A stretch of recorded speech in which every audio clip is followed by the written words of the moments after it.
Hey, there we are. We are live. What? What's up? Hello, world. How's everyone doing? This is the Sometimes Kingdom RPG actual play stream for the launch of the first print edition of the game, which is now available through the Stillfleet.com website. And might be able to find it soon in stores. We'll find out. But for now, we are going to sort of debut the rules as they currently stand in this first zine edition with the core rules, with more zines to come by Ethan Gouldini, who's the creator of the world, and we hope a bunch of other collaborators. I've been helping out. We have innovative new rules for Magic, lots of Ethan's crazy art designed by Tony Grasso. So we're very excited to see how the game kind of comes out as a bunch of little zines exploring these magical islands. Before we get started, we have some amazing guests with us for this two-part, very special, just today, right now, and next week, same time, two-part AP to debut the print version of the game. And before we go any further, why don't you introduce yourselves, and then we'll turn over to Ethan to kind of run the game. But yeah, Nihara, do you want to kick us off? Okay. Hi, I'm Nihara Nichelle. Um, Quintessential nerd and geek, Trekkie, Whovian, etc., etc. But also a performer, actor, singer, comedian, blah, blah, blah. You can find me in all of the socials. Nice. Apollo?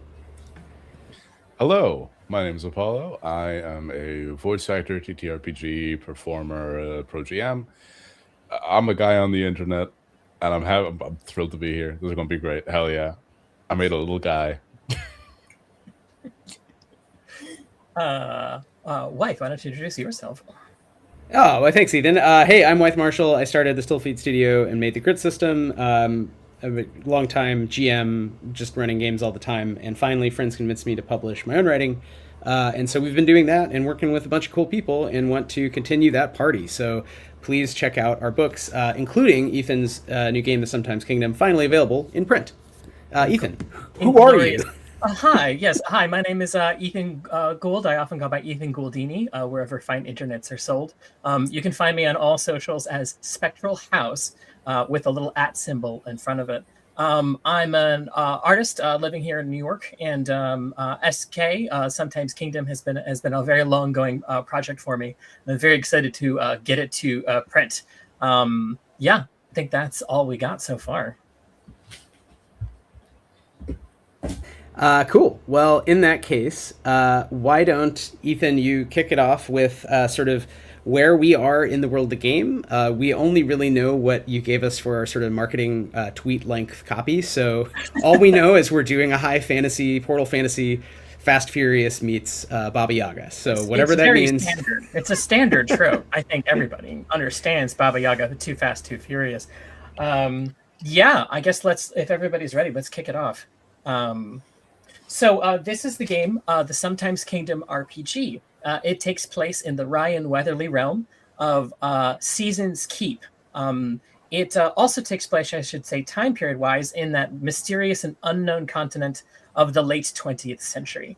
At the moment, it is the year 1970. I'm sorry. Got some anachronism stuck in my throat. It's very difficult to tell what year it is in the fantasy realm of Seasons Keep. It is connected in very strange and unruly ways to its secret sister world, the planet of Earth, or as it's known locally in Seasons Keep, the regular world. For more than 1,000 years, Seasons Keep has been organized and organizes its society around a very important idea, that there are 4-ish isles, Springside, Summerside, Copia, and Interheart, and they organize themselves around the seasons of the year. Or rather, they would not call them the seasons of the year anymore, because nowadays there is one season to each of the islands. The wintry and spooky Interheart, the windswept and elbow-patched Copia, and a large continent-ish called the Greens, which is made up of Springside, and then partly overlapping it on one side, the half-floating grand island of Summerside, where, as you can imagine, it's always big, and also always summer. This is a sort of important time in the transitional history of Seasons Keep, it being 1970 something. It is undeniable that magic is in some small way changing. For one, it seems that every day more portals to this strange and weirdly technologically boring world of Earth are being found. Your various armoires and other kinds of furniture leading to other places, rips and tears in the world. And a question that's being asked across the entire seasonal isles of Season's Keep is, what does modernizing mean in a world with word magic? Every single island in Season's Keep uses a seasonal table of magic. The seasonal schools of magic, one per season and one per island, can be used and wielded by anyone across the entire island, but you can only use one. So, for instance, if you grew up or live in winter, you can use the Copian School of Magic. You can use the Royal Thulacilian Summerside School. You can use the Spookademic. It doesn't matter where you're from. But whenever you decide to study, you can only study that one. And, with forging words of power and moving reality around seems to work okay. But a question on everybody's mind is, what does modernism mean? This is especially true in the island of Springside, where, as is probably hopefully self-evident, it's always spring. Spring is an unruly place. It has a great deal of small free cities, areas organized probably at the maximum at the county level, and is loosely connected by a series of paths called the Anchor Road. In a lot of ways, it's the most fairy tale of all of the islands. And some of the oldest stuff still lives there. Cities are starting to grow in this time of relative peace. The cities, as they start connecting themselves to each other, are even deciding to, shock of shocks, pave some of their ancient roads. I think our adventurers right now find themselves on one of these roads as members of something called the Questing Network.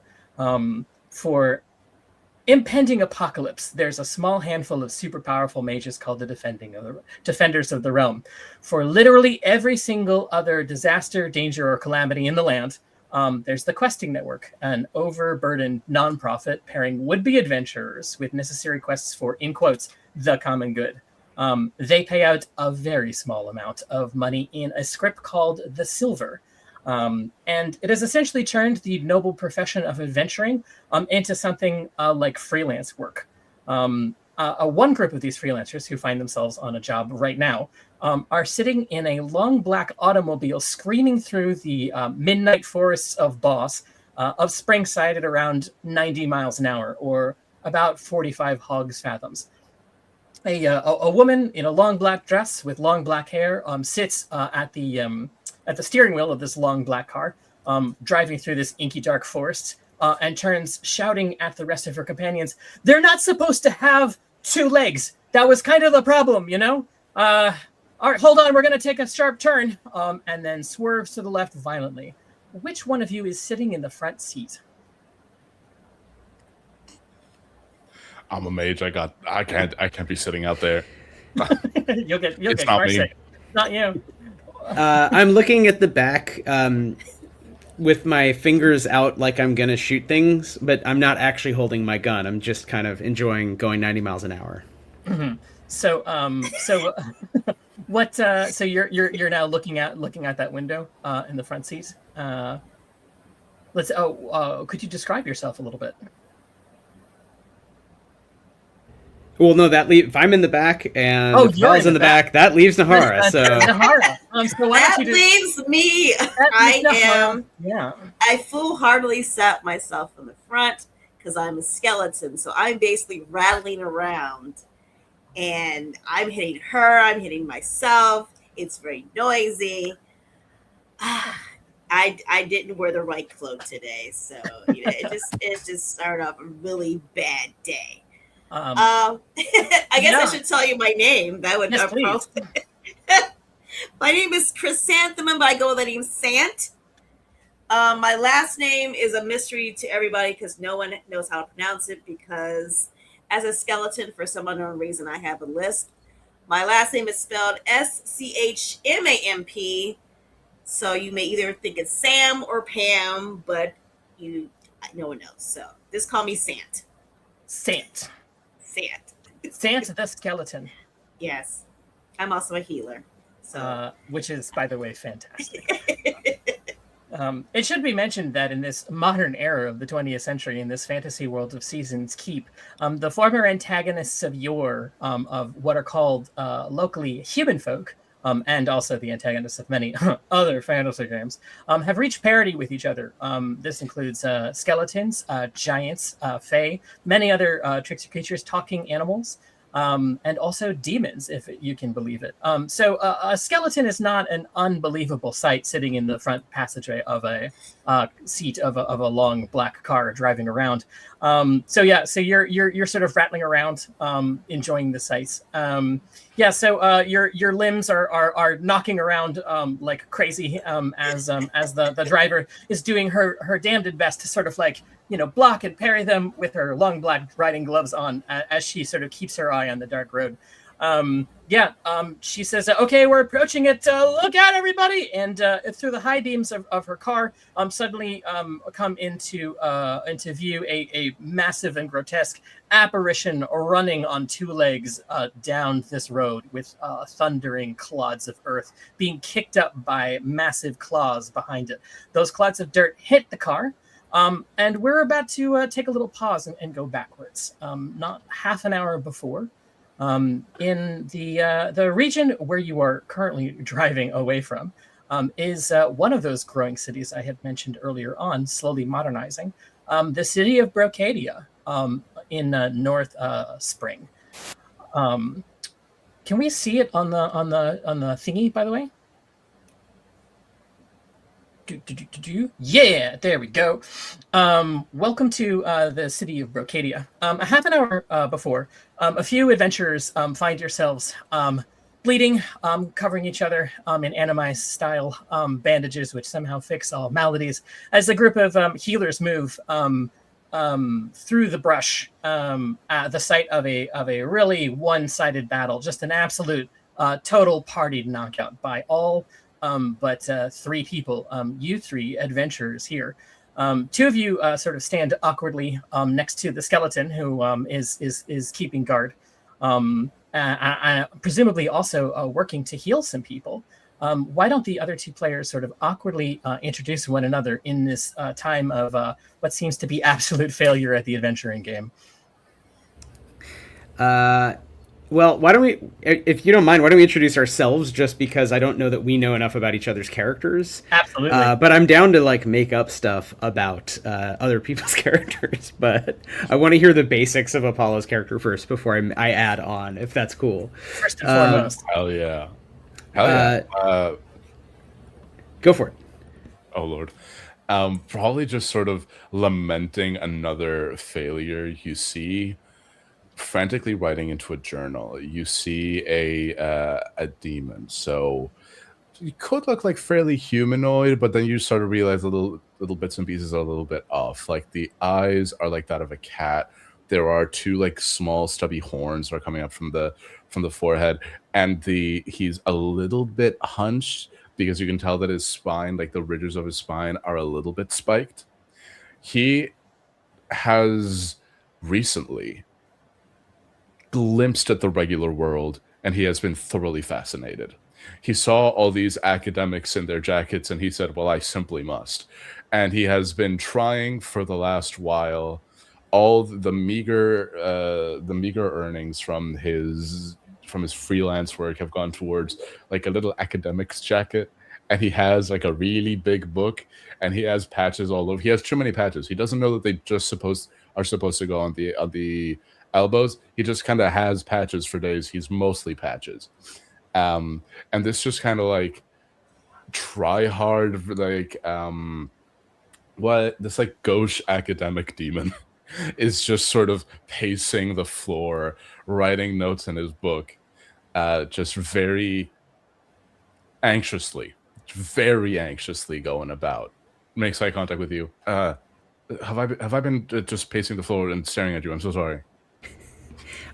No, this is what we do. We pace. We do Earth stuff. Earth stuff includes pacing. I think you see now that you are talking to a large rabbit. So I am a blue hare, so a blue hare is mostly like dark brown with some sort of blue gray, glint on the back. If you catch the light right. And we met in the book club you formed about Reggie Earth stuff. So you had like a flyer somewhere in spring that was like, is anyone else interested in regular world culture and lore? So it's kind of like if you went around, a modern city and were like, do you want to join my yodeling club or something? It's very specific. And I came and I've been this diehard club secretary for our club that we have together where we learn about regular Earth. And I am in what I think regular Earth people wear, which is not academic at all, which is black leather and chains and little skull, like enamel pins. And I think I've learned the only things I know about Earth are, I think, from the comic book Ghost Rider. It's possible. So I just have a lot of pockets and chains. Like maybe depending on what year it is in 1970, it's more or less some version of that subculture. But though, like sort of proto goth punk, something's happening there. Yeah. So I'm a rabbit. I'm the size of a teenage human, and I have on all dark sort of leather that is actually armor. It is skeleton. It is calcified skeleton armor, skeleather. And I have a bunch of swords and daggers and hatchets kind of stuffed through loops. So I'm also just armed to the teeth. But in this moment with you, I am just showing concern and probably pacing behind you. But maybe my little rabbit feet are kicking very rapidly. Oh, yeah.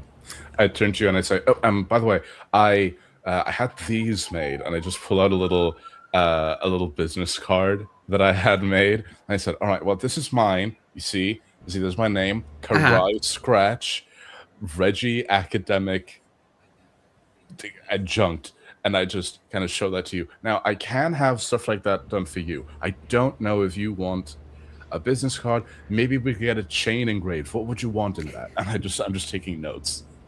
I think I say we should produce a series of collectible skulls. And I basically am describing the Crystal Skull vodka crystal Avant Lalette. But it would have my name engraved in both yearly, which is the common language of the realm here in Season's Keep, and what I'm going to call hare honk, which is apparently if you Google what sound do hares make, the word honk comes up a lot, which surprised me. But it would say Castor Page, which is my cool stage name for being a gig adventurer. My unpronounceable talking animal name is like whatever it sounds like when a blue hare honks or screams at you. But my human name is Castor Page. So that is, I think that's a great idea. We should get a bunch of money and then blow it on business cards and cool bottles. Yes, I believe this is the regular Earthling behavior, just getting a lot of money and making extremely impulsive financial decisions. Doing a business. That's it. Doing a business. And I'm just writing on my book and pacing the floor continuously. That's fantastic. The other last adventurer standing happens to be a skeleton who, at the moment, is quite busy reattaching the severed arm of a knight who is on the ground and sort of magically suturing it together. Sees these other two people. Sant, was it right? Yes, Sant, what do you make of the cut of the jib of these two? I was intrigued when he said skulls. I was like, oh. Go on. I mean, because these might be skulls that I know. They might be related to me. Heck, they might be old skulls that I used to have in my collection. Let me go ahead and finish this arm. Last time I got a little overexcited and triple stitched it, so I gotta be more diligent because this stuff is exciting. Have you ever put on a body part where it didn't belong? This is amazing. At that moment, the magic suture reconnects the arm expertly to the shoulder as the knight in quite bruised armor, screams almost perfunctorily. Music to my ears. I mean, if I had ears, but I think I would have enjoyed the sound if my ears were still here. I gave them away actually, but that's another story. This sounds like a trio of fast intrigue between these three adventurers. It's at this exact moment of a sort of meeting of the last parties standing that out of the brush, out of the heath, the dark and looming woods of Boss you hear sort of a screeching sound.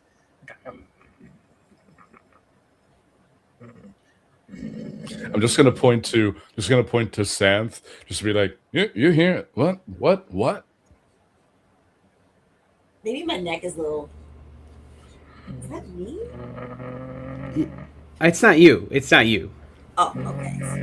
Okay, and it's not me for sure. Yeah, it suddenly turns into an and keeps getting louder and louder and louder. I start slowly getting behind Caster. I'm like, all right, and we're safe, and we're all right, and yeah, just instinctively pulling out hatchets and just threatening the world with hatchets. A world of hatchets from a rabbit with a demon hiding expertly behind them. As suddenly out of the darkened woads tears out a long black car and stops right in front of you, kicking up an enormous amount of dust in this field by the northern outskirts of Boss in the city of Brocadia. The passenger door sort of kicks open, a black boot kicks it open, and you see a human folk woman sitting in the driver's side. She starts beeping the horn. She's like, is anybody left? Anyone here? Anyone still conscious? Beep, beep, beep, beep, beep. Who wants to make an enormous sum of money? How about we go? Get in there. We can still catch that monstrosity if you want to come get it. Let's go. Okay, who's up for it? She looks around at the absolute TKO of more than a dozen knights and various other mercs on the ground, and then looks at you three and says, oh, well, my offer still stands, I guess. We're already in the car. Has Caster Page already buckled himself into the seat, having just learned what a seatbelt is? I jump in the back and I just start taking cover and I just start taking field notes. Yeah. I at this point has Sant already sort of made her way into the front seat. Oh yes. Yeah. The seatbelt is pretty pointless because there's nothing to hold me in. Yeah, so just sort of gets woven awkwardly through the rib cage. I have to. Yeah, it's just wrapped around. So the woman turns a little bit maybe perturbed at seeing the enthusiasm. She's like, "Oh, okay, this was more positive than I thought." She says, I know how it is in the questing network with not getting your silver payout. So how about 100 silver for each of you if you come with me right now? Like how about we go find this thing immediately? Yes. Fantastic. She slams the door shut. Automobiles, it should be mentioned, are a very, very rare sight in Seasons Keep. Most people's understanding of Earth is something of that techno horror or that really big ball. Isn't it in space? Or I've heard of that. My friend got lost there forever, came back with a windsurfer. Things of that nature. But a lot of people understand them if they've ever encountered an automobile as that place where automobiles are born. There is a class of adventurer in the Sometimes Kingdom, especially in the questing network, called a driver. And you have an automobile which you either raise or lease and treat as a dear steed, a companion. It must be fed food. It must be treated like if not a sapient individual, then at least like a noble mount. So you're looking at this woman, and I think maybe if you're both in a club for Reggie's Earth enthusiasts, you sort of instantly clock, this is an actual car. This is not one that was, in quotes, born on Earth or whatever, or came to life here in Seasons Keep, or was born of two different automobiles. This is an honest to God, actual mechanical car. It seems to be magically inert in a lot of ways. These are the rarest of the rare. I love that so much. I think I literally just kind of, we're going full goofy. I put my whole face against the floor of the car and I'm like, where did you come from? You instantly get a whiff of the narcotic, strange chemical smell of synthetic materials from Earth. A very bizarre scent which you cannot really find in Seasons Keep. It smells a little bit like gasoline and plastic and various other things which will, in several years, probably be banned from manufacturing. But for now, seem to just be omnipresent in this dirty, old black car. I don't know how much about cars you specifically know, but you're pretty sure this is something in between a hearse and a Cadillac. That's probably the extent of what you know. Yeah. Hell yeah. Corinthian leather. Corinthian leather. It is like, before Vanta Black was invented. Like this is it's gloss in places and just absolute like light suckingly dark in others. This is a cool car driven by what you probably all are thinking of, given your character's tastes as a cool lady. Yeah, she slams the door shut. There's like a montage of a boot kicking of a thing, a tire's peeling out, as she just screams like a bat into hell, into the dark forests of Boss. Boss is part of a region right adjacent to the city of Brocadia.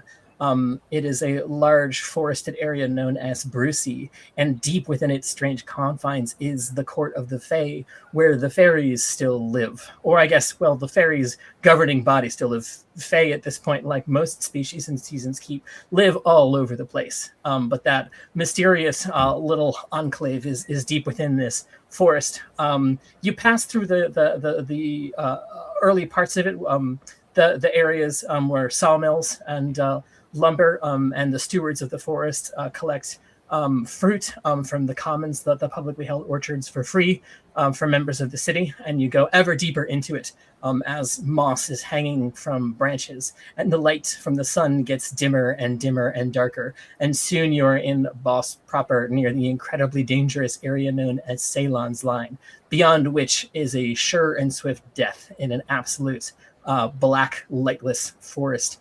So yeah, as you're driving forward, she sort of is humming to herself. She presses a button, and a track comes on the player of the car. It's playing some kind of gothabilly, which is I don't know if you've ever heard of it, but it's sort of what if music from Interheart, the Winter Island, was really calm and nice and cheerful. She turns and she says, "Okay, we're almost there." And we sort of snap, I guess, back at that moment to the present, where the car flips on its light up tires, and is now, between that and flips on the high beams of the car, the only light source in this vast and dark fantasy woods. And you hear lumbering in the foreground the big footfalls of this creature kicking up dust and clod. As she suddenly turns violently to the right, because tons of dirt are being kicked up by its massive claws, as you see on two massive chicken legs, a large house, a large shack, I guess, in tatters at the moment, made out of clapboard and moss. And its foundations seem to be in some sort of flux because the house is part ruined. The chicken legs are easily 2 stories tall as it lumbers through these dark woods down the same road that you're chasing it after. I would like everybody to roll a move roll to see how you deal with this sudden and violent lurch of the dust being kicked into the car. Oh my god. First roll. Nobody die. I got a 6 out of a D6, so very lucky there. Oh, thank God. Okay. 7 out of a D8. Okay. Wait.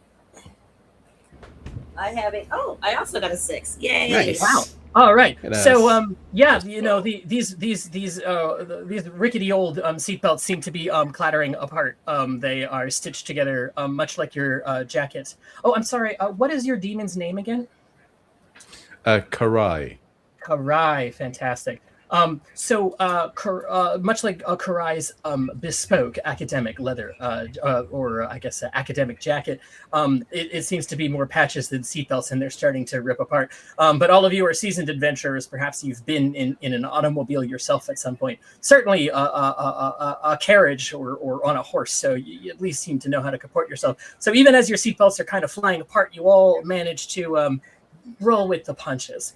And suddenly, in this stretch of woods where the high trees come, they start spreading out, and you see a very wide stretch in the road of total black, except for the 2 headlights and these glowing tires of this car. You can see it lumbering forward. And she says again, yeah, they're not supposed to have 2 legs. That was a big design flaw. It really was.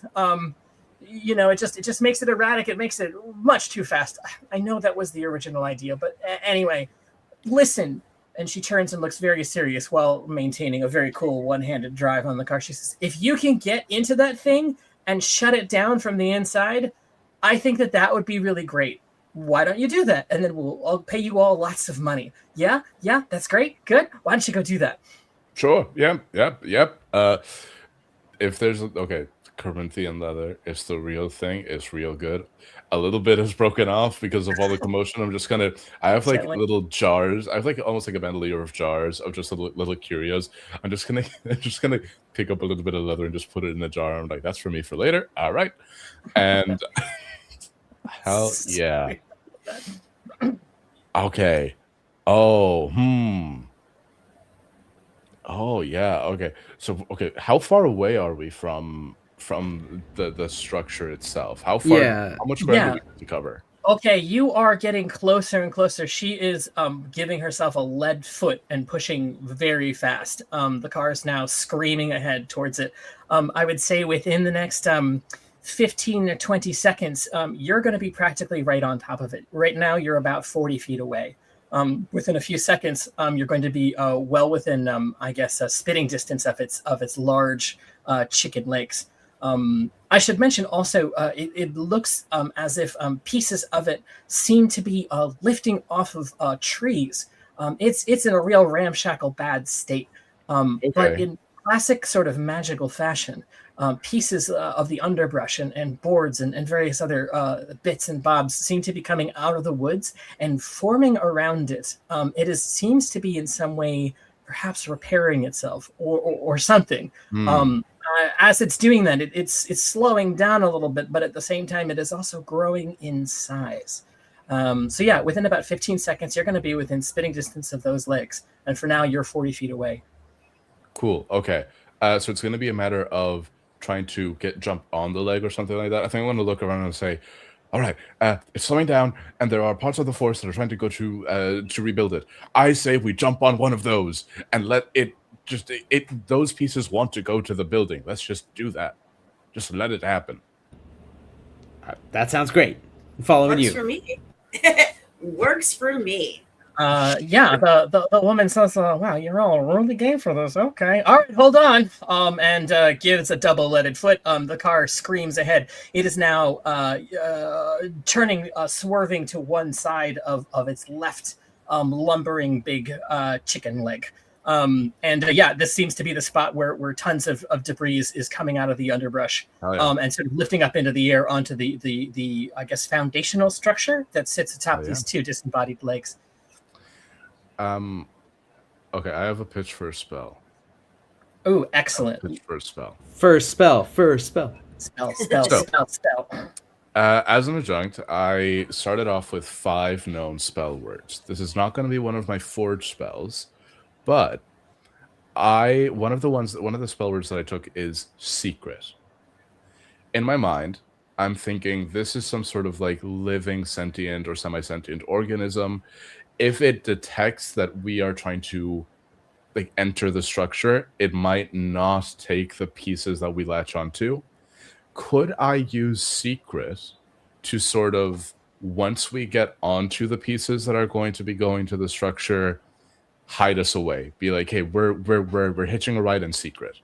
Absolutely. So what you're trying to do is essentially create a way to be sneaky and sort of be treated by the thing itself, should it have any sort of security, as a piece of the furniture, so to speak, a piece of the structure. At least until we're like in it, I just want us to go unnoticed. I think that's fantastic. That would be covered under a guile spell, and is absolutely a thing you can do. Yeah, so it's step 1. If you burn 3 grit and just cast the spell, that is now what that spell word does for you if you just use it on its own as a spell. And you hide within cover using that spell automatically. If you cast it at step 2, you could hide in plain sight. And if you cast it at step 3, then you would hide beyond anyone's ability to find you without using magic. So that gives you a sense of like how you can push by burning more grit. Like you can pull more like magical essence into the system. But yes, that is a great idea. All right. I think if possible, I would love to burn. Could I do that too? Also extend it to like cover more people to cover the rest of ye? Oh, so you'd like to cover all three of you. I think that's perfectly fine. If possible. Yeah, it's possible. It is gonna take more grit to cover all three of you, but it should still fall under step one or step two. While I'm preparing this, I think I'm just kind of flicking through my spell book, and I'm just kind of looking at the others, and I'm saying, okay, I can definitely get myself a little bit hidden. Do any of you have any ideas of how you're going to get on there? If not, I can try to cover you as well. Because I would say I would need cover because it's very obvious that I'm a skeleton. Yeah, it's not very there easy you are. for me to hide. Factual. Yeah. True. But yeah, so if you have anything that can help cover me, make it less obvious with the bony thing, that would be very helpful. Okay. And I'm gonna look to Caster. Yeah, I have. I think I have a spell that might be able to help. I'm not the jumpiest of talking hares. That is a terrible stereotype. But I am very good at stabbing things, and I know a decent amount of magic. I think we can use certain entangling is a spell that I will forge to cause us to be wrapped up with the legs of the chicken hut thing. By using plants to grab it. So if we grab onto the plants, ergo we will be entangled. We will tie ourselves up around the legs and then be able to free ourselves and work ourselves up the legs. Does that work, Ethan, from the standpoint of the way that we're interacting, like the car is moving toward the Baba Yaga hut? Yeah, it's gonna take so you're asking for is to not even have to do something like leap from the car. You want to just sort of like have the spell grab you and entangle you with the legs, and from then Karai can do something like a cast secret so that you're not seen once you're on the structure. Exactly. I want with the spell that I'm going to cast will have the plants, the vines and tree branches grab us and tie us onto the legs as it's running, and then then I will sort of fist bump metaphorically because we'll be tied up, but then the spell that Karai will cast will mean that the beast will not know that this has happened. So if we plan it just right, which may or I don't know if it'll involve a check or just hilarious description, but yeah, I think as is with spellcraft, that all seems well within the range of an environ spell, being able to have the branches which are making up this strange structure reach over and grasp you. You'll probably need to make some kind of check to extricate yourself from it once it's there. But I don't think there's going to be any problem getting onto it, at least not initially. I don't know why I said it in this voice tone, but I did. That's a lying GM voice. I know. I can recognize it when I hear it. Exactly. I need to be mean to us. I don't know what you're talking about. That's subconscious strikes again. Something. Yeah. Well, if we're all doing NPR voice, we can all do it. It sounds like to me. Then I think what's happening so in this game, you use spell words and you forge spells by choosing what those words do for you when you cast your spells, and you can do it on the fly. You don't have to prep in advance. So it sounds like secret now has a meaning, and you need to cast it at step 2 to affect all of us and kind of have all of us hidden. So it'd be 6 grit instead of 3 grit. And then I think for mine, looking at it, I'm going to need to spend 9 grit because I think I need to affect a big structure. So I need to spend 3 grit for each of the 2 words, plus another 3 to boost it up a step as well. So we're spending a lot of grit here, but we'll be on the thing and safe. For those listening at home who haven't played a grit system game, grit is used along with health as a pool to be able to just do things in the world. This can be a series of powers, which are usually connected to a class or a vocation, in the case of the Sometimes Kingdom, and also to different species powers that you get, or if you get additional abilities from a place. Grit can be depleted the same way as health. So spending to do these more powerful spells is going to start reducing that grit pool, which is fantastic, and I think that they should do that. So presumably it's going to go in order of it's going to be Karai first, and then I think Caster, just in terms of hiding and then attaching. Or do you want to do it attaching and then hiding? I think it's same time, but I think we're just marking it off the sheet. So I'm just taking off the grit, right? Cool. I mean, I'm doing 9 off, yeah. I am now at 16 out of 22 grit, and I will just sort of I'll look at Santh and I'll say, "Can I put my hand on your shoulder?" If it doesn't go through, yes. You know what? That's on me for assuming shoulder. Can I put my hand on your clavicle? Yes, that you Thank can you. do. Hold on tight. It might come loose, but just still hold on tight. Hand on clavicle, such a light touch on it. I'm like, I don't want to be insensitive. Oh, don't worry. I can put it back together easily. It'll be fine. I will burn 6 grit, and I think the way it looks is it's secret. To me now, secret means to be covered by a veil of secrecy. And I think the way that looks like, it's just sort of we become almost a little bit translucent. Like you can tell that we're there, but it's almost like ambient camouflage. We're bending the light around us so that we are unseen. Right. And we're just sort of waiting for the vines that are grasping or any piece of furniture. And we're just sort of like waiting for the moment to jump so that we can go to the legs and the walking edifice. Yeah, and I think at the same time that we're becoming unseen, I cast certain entangling, and the branches and vines are just uncannily close, and then they are grabbing us, and it is clearly magical, and we're being safely plucked. Like I open the car door, I'm like, oh yes, don't mind if you do, and we're just being all grabbed and pulled over by the branches, moving somehow 90 miles an hour. So it's happening very fast, but it's kind of the slow-mo of like, we're in a, if you've ever been in a car wreck, I hope no one has, but it's sort of like time slows down for a split second, except we're not wrecking. We're just gently being yanked and then wound up, tied up by the branches around the chicken legs. My bones are just rattling in the process. So all three of you are simultaneously gingerly and delicately, yet also at an incredible speed, thanks to relative velocities. You're all like these long, gnarled pieces of old wood and vine that had been part of the structure, and truth be told, up until a few seconds ago, part of the forest, are enmeshing you in a firm but not crushing grip and lifting you up into the air. First 5 feet, then 10 feet, then 15 feet, as you start getting very, very securely bound to one of the chicken thighs. This very long, spindly scales. You see that, from your perspective, now that you're suddenly on it, you're getting higher and higher into the air. It seems as it's growing, the chicken legs themselves are also somehow growing in size. The structure itself, with every moment, gets larger and larger. I should mention there's one twist that happens in this. Karai, demons are they eat secrets. It's one of the food sources that they have. And suddenly, how do you feel suddenly you accidentally and quite wonderfully surrounding yourself with what smells to you probably as a very tasty treat?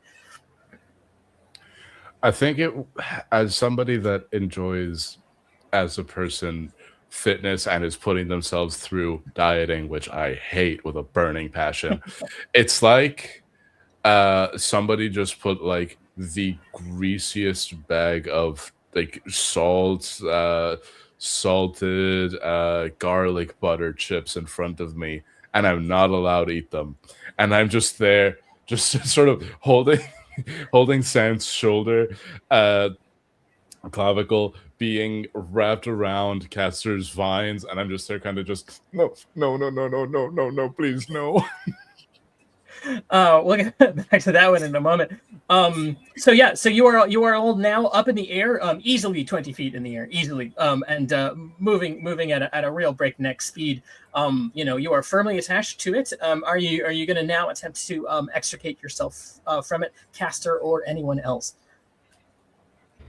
Yeah, I think we all should. I'm trying to get my hatchet. I'm doing the action movie. Like, I planned for this, so I already have like a hand on my hatchet, and I can really carefully like move it up and down a little and cut through a little bit of vine and then free everyone else. Happy to make some rolls here, and happy to work with Sant or Karai. We didn't really plan this out too good because magic's magic. It just comes to you. You got to do it. Got to do it in the moment. Yeah, if you'd like to attempt to sort of quickly and violently extricate yourself, caster, feel free to roll a combat roll. I should mention it will not initiate combat. I'm not that kind of GM. I would tell you if it would. But yeah, that's the thing that you can do right now if you'd like to extricate yourself or everybody else, and everybody else try and make a move roll if you'd like to do it yourselves. I got a 4 on a D12, so I'm very deadly. But this whole plan, I think I probably cut my own thumb a little. This is just not really working. Yeah, you're using your incredibly strong rabbit limbs to chop. These vines are, or at least around you, seem to be a lot thicker than you thought initially. Truth be told, it's a good spell. It's a really good spell. Maybe too good in the moment. So Sant and Karai, what do you do? I got a 10.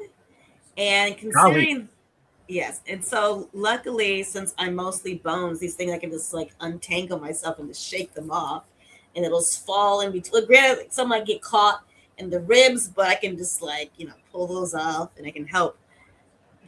All with right, my bony fingers help pull those apart. All right, Karai, if you'd like to roll a move. What does a 5 get me? A 5 will get you a success. This is somebody else's. Yeah, this is somebody else's spell. It's an easy one to succeed at. All right. The two of you are now extricated. Caster, you're still sort of entangled up on the things. You can make the choice to split, to pull Caster up, or find a way to extricate them, or go on your way. It's up to you. You just met the guy. I'll reach on a hand. All right. That's my homeboy. That's my pal. Book club. Don't forget book club. I'm just waiting for help. Yeah. So I would say also, Karai, as you're there, please roll me a will check. The savory smell of secrets, even if it's one that you cast. It's like when you bake your own bread; it just smells amazing.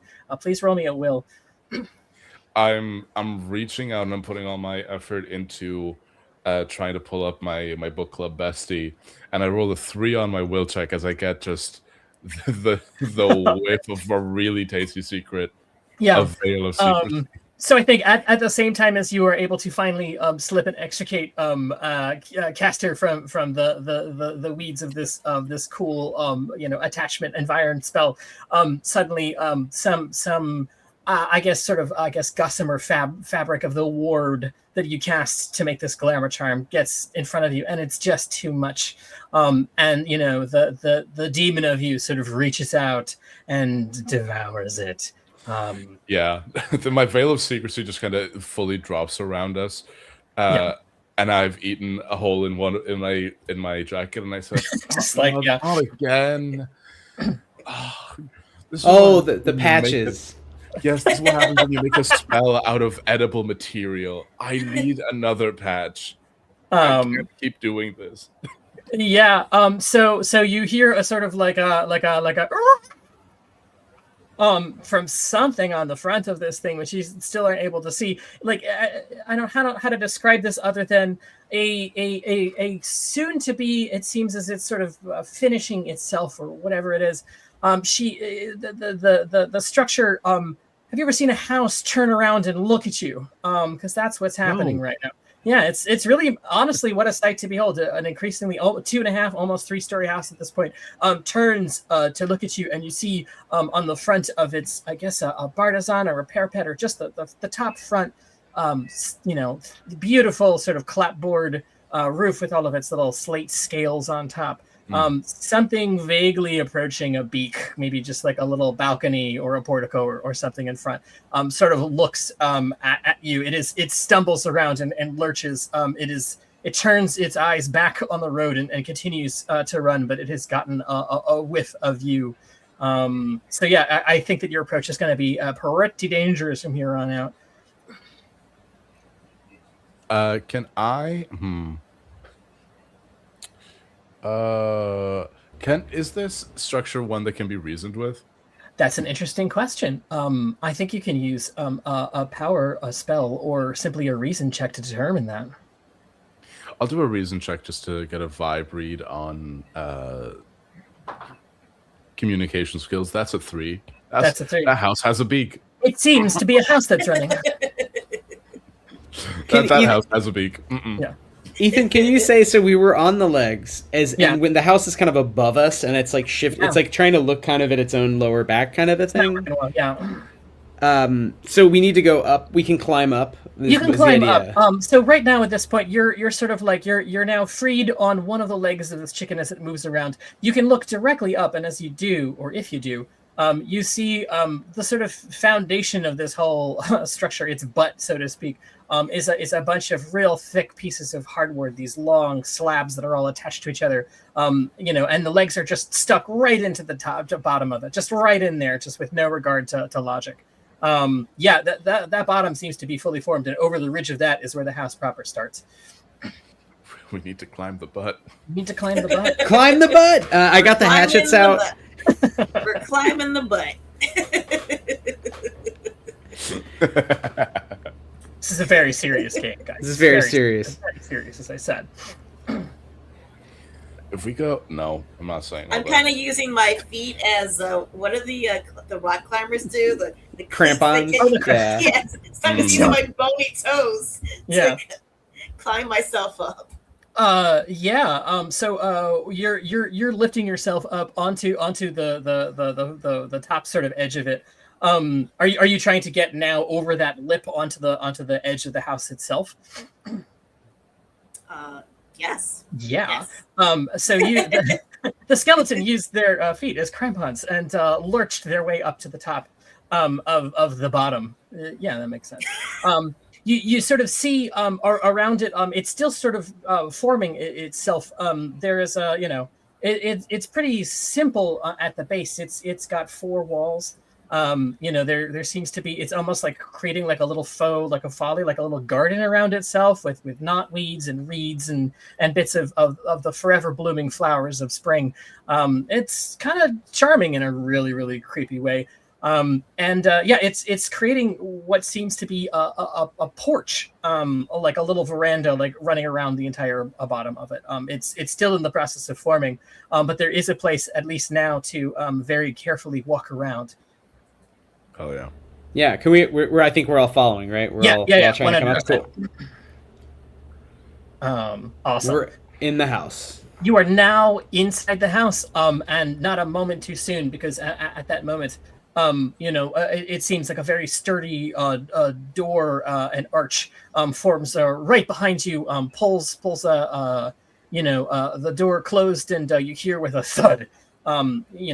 It's now all closed up. You are inside the first level of this house, and you hear her, the witch, screaming somehow from the car. You hear her, perhaps with magic or perhaps with the sound system, is screaming up at you.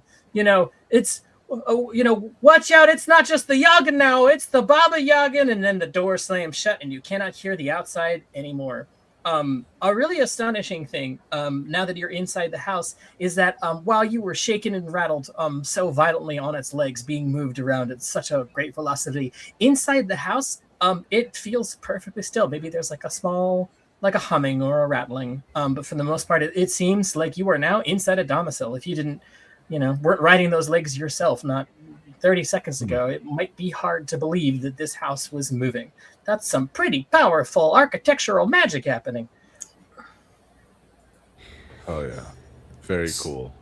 So we're getting this thing to stop somehow? I don't know how we're going to do that physically. It's kind of big. There has to be a place that is like the driving seat of this. Yeah, like a car. Yeah, a chicken car. Like a chicken car. Does this place have a basement? That was us, maybe. I don't know. We were the basement. We were the basement. We were the basement. So maybe we could get our way to, depends on how the house looks on the inside. Is there like a breakfast nook of sorts? Yeah. I think Ethan may be having mild tech issues here. Oh, yeah, we lost Ethan. We lost Ethan.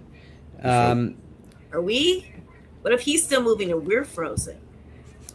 Time, space. What even is the internet? I'm looking at Twitch at least. Ethan frozen on Twitch. We're good. Oh, Oh no. The thing that I wasn't gonna say out loud earlier was, if we go through the butt, is that like going through the sewer system of it? And I didn't want to think about that. Oh no. Yeah. What is the plumbing situation of this magical house? Well, I mean, Yeah. it's part chicken, so it would, whatever it would be relatively roundish. Like a Right. cloaca? Good night, Now y'all. you're talking. We did discuss lines and veils before the show, so this We is did, and cloacas were not there. Yeah, Nobody mentioned I didn't cloaca. hear it. Audience at home. I didn't. Butts are on the table. So while Ethan is rejoining, do we? I love the idea that we have done adventures together, and this is not like this is just Tuesday. What was the last adventure we went on? What do we think? Not a giant chicken, but This is funny. I love the idea of like a tomb raiding thing, but instead of tomb raiding, it's just like a. Okay, let's take like was Blockbuster around in America in the 70s? Maybe like, like all those I stories don't of think like, it was a thing in the 70s. like a chain letter. It's like a chain letter or something. A magazine the article. thing of like the That's trope funny. and fantasy of like in folklore and mythology of like people ending up in like in the mystical other worlds. I love the idea of just like a chain store getting dropped into our world, and were just there kind of being like, what is this? Oh, like a photo hut, a random photo hut just Right. drops out of the sky. Yes. Okay, That's great. See, Ethan, we cannot hear Ethan. Hi, can you hear me now? We can. Yes. We can. Yes. You're Yes. back. Hooray! Yay! I think the entire internet went out, so I am now meshed to my Oh. phone. I think that'll be fine. All right, I set it up just in case of such an emergency. Glad I did. I do like the idea of a reverse isekai where a chain store drops from the sky. I heard that part. I was logging. It's like the lowest stakes dungeon crawler Carl vibe is like, Yeah. three low level adventurers, 0th level adventurers in like a CVS from 1970, like fighting. Because at the very beginning of that Yeah, model, wait. outside of like a Sears or a department I store. say this as a European, the mythical land of Costco. Yeah. And the dangerous payload that it has brought in with you is unfettered capitalism. The most deadly payload of all. So you now find yourself inside this structure. It is neither tall nor short, nor neither cramped nor stuff. It seems to be. It was made with livability in mind. It looks quite nice. On a far corner of the floor that you're in, there's a large roaring fire in front of what seems to be a parlor. There are rows upon rows of bookshelves, and there's seems to be a couple of doors leading up. There's also in a bunch of the corners small little pink crystals that seem to be embedded into the wall. Probably some kind of talisman or decoration. You're unsure. Something a little rose quartzy. Something a little classic fantasy. Classic fantasy. It's a glowing crystal. So that's it. You find yourself in the interior on the first floor of what I guess is now called the Baba Yagan. Okay. I'm gonna look at Castor and Santh, and I'm just going to. All right, we've done a couple things before. How do we want to approach this? Do we want to spend some time and try to figure out figure out a navigation approach? Do we want to just go in guns blazing? Where are your minds at? I mean, as a healer, I see crystal. I think healing crystal, and I want to steal it. Not the. Nice. I'm curious about the crystal. Yeah. I love the idea of stripping this place for parts, but I also love. So we have two objectives now. One is stop the chicken car so we get the $100, but the other is also just steal everything that isn't nailed to the. Actually, if it is nailed to the floor, we have hammers. That's not a problem. Sturdy knife acts like we can get the nail out. Let's look. Why don't we go up and explore a bit? Do we want to break up? That surely is safe right? If we all just take a splitting up is direction. super No. safe thing to do. As long as no one else is in here, because as a skeleton, I tend to have an unintentional scare factor. As in, I get scared when people see me. Right. Are the doors locked here? Yeah, so the room that you're in right now seems to be a bit of an L shape. It is it's got a foyer, there's the parlor, and then there's a hallway going down. At the edge of that hall seems to be a door. It's closed. You don't know if it's locked or not. All right. Well, we shouldn't just go touching things. That's for True. one. But I no was one said definitely we about to cannot open it. raid the cabinets because they might have a medicine cabinet. No one said we can't go snooping. Yes. All right. Okay.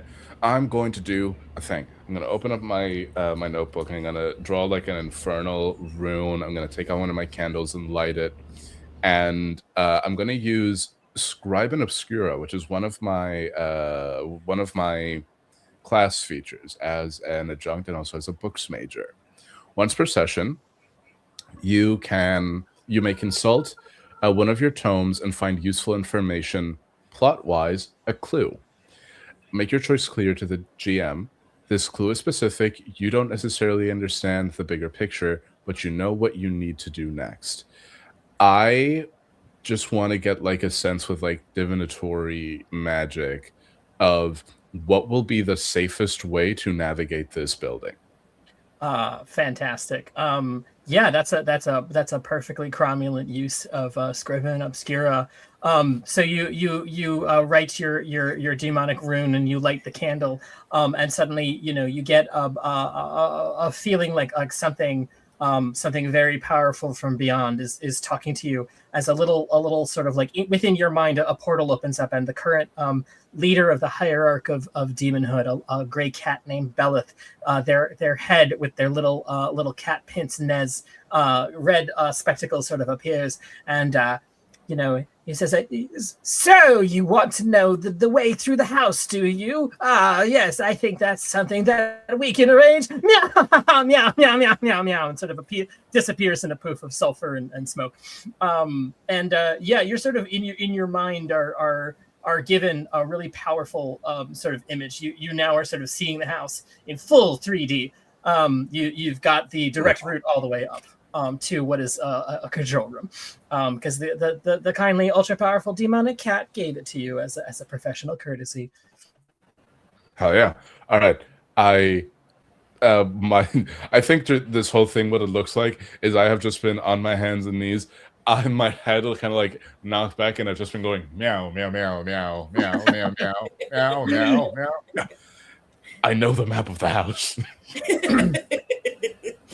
We need to get to the very top. There's a control panel at the very top.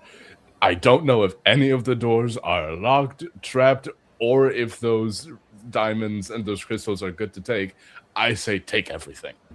Yeah, I think I was going to the door to carefully sense and do all the old school, like, things I've been trained to see about the door danger. But then when he started meowing, I like froze in instinctual terror of being attacked by a predator. So it takes your little speech where I realize you're not actually a cat demon. You're a normal, cool human demon.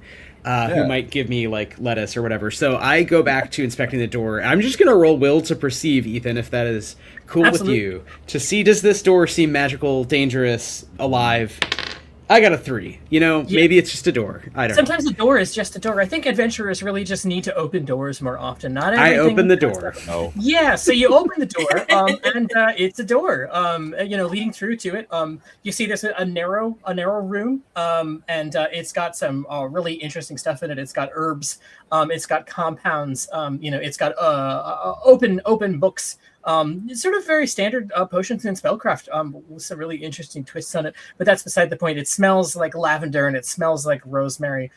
This seems to be some kind of storage room for all of these wonderful ingredients and concoctions, and right to the right of it is a long stairwell. So do you cross through the threshold into the next room? I will definitely be following behind Castor, and I will just very quickly like doodle out the floor plan So and everybody's got yeah, and it looks a little something like this. Yeah. Oh, you want me to show everyone? Look at this floor plan that you drew for us, Paulo. Thank you. Yeah. Thanks a lot, Karai. That was really thoughtful. So Ethan, where are we on this map? Yeah. So right now, you are on the first floor. You are staring at the door leading into room C. You are in room B, the orange one on the right-hand side of the first floor. Okay, I happen to see. Yeah, you hop in to see. The moment that you do, a little pink crystal winks, and it sort of says like, "Hi, I'm Plinthi. And who might you be?" Like Clippy? No, it's a totally different name. Oh shit! It's a legally distinct automated concierge. I am threatening it with my hatchet, with one hatchet, while I put away another hatchet and draw my derringer, so then I can threaten it with a gun. Great. While hopefully one of my compatriots says something to it, but I like to negotiate. I was like, so I see you're sentient crystal. Are there others likely, or are you the only one? Would you like to go on a trip with me in my bag? Oh, that's an interesting question. Can you roll? Are you trying to charm it? Are you trying to cajole it, or are you trying to intimidate it? Yeah, I'm trying to charm it. Yeah, roll your charm right now. Let's see what this little crystal says. Okay, I will use a. Let's see what I got here. And as a reminder, you can always bring grit. 5. You got a 5? Yes. This little crystal that couldn't got a dog shit roll and is very excited. He says, "Oh my goodness! So that knife that you're brandishing at me is to take me out of my little what are they called? My little bevel, and take me on a ride. I think that would be that's fantastic. You should the world. I'd love to go along on an adventure. I should mention I'm not sentient in any way, but that sounds fantastic." Wonderful. Are there any herbs or other concoctions that may or may not be that would also like to go on a lovely trip in my bag? Well, if you'd like your bag to smell like a delightful lavender, we have some wonderful soporifics in the room right across from here.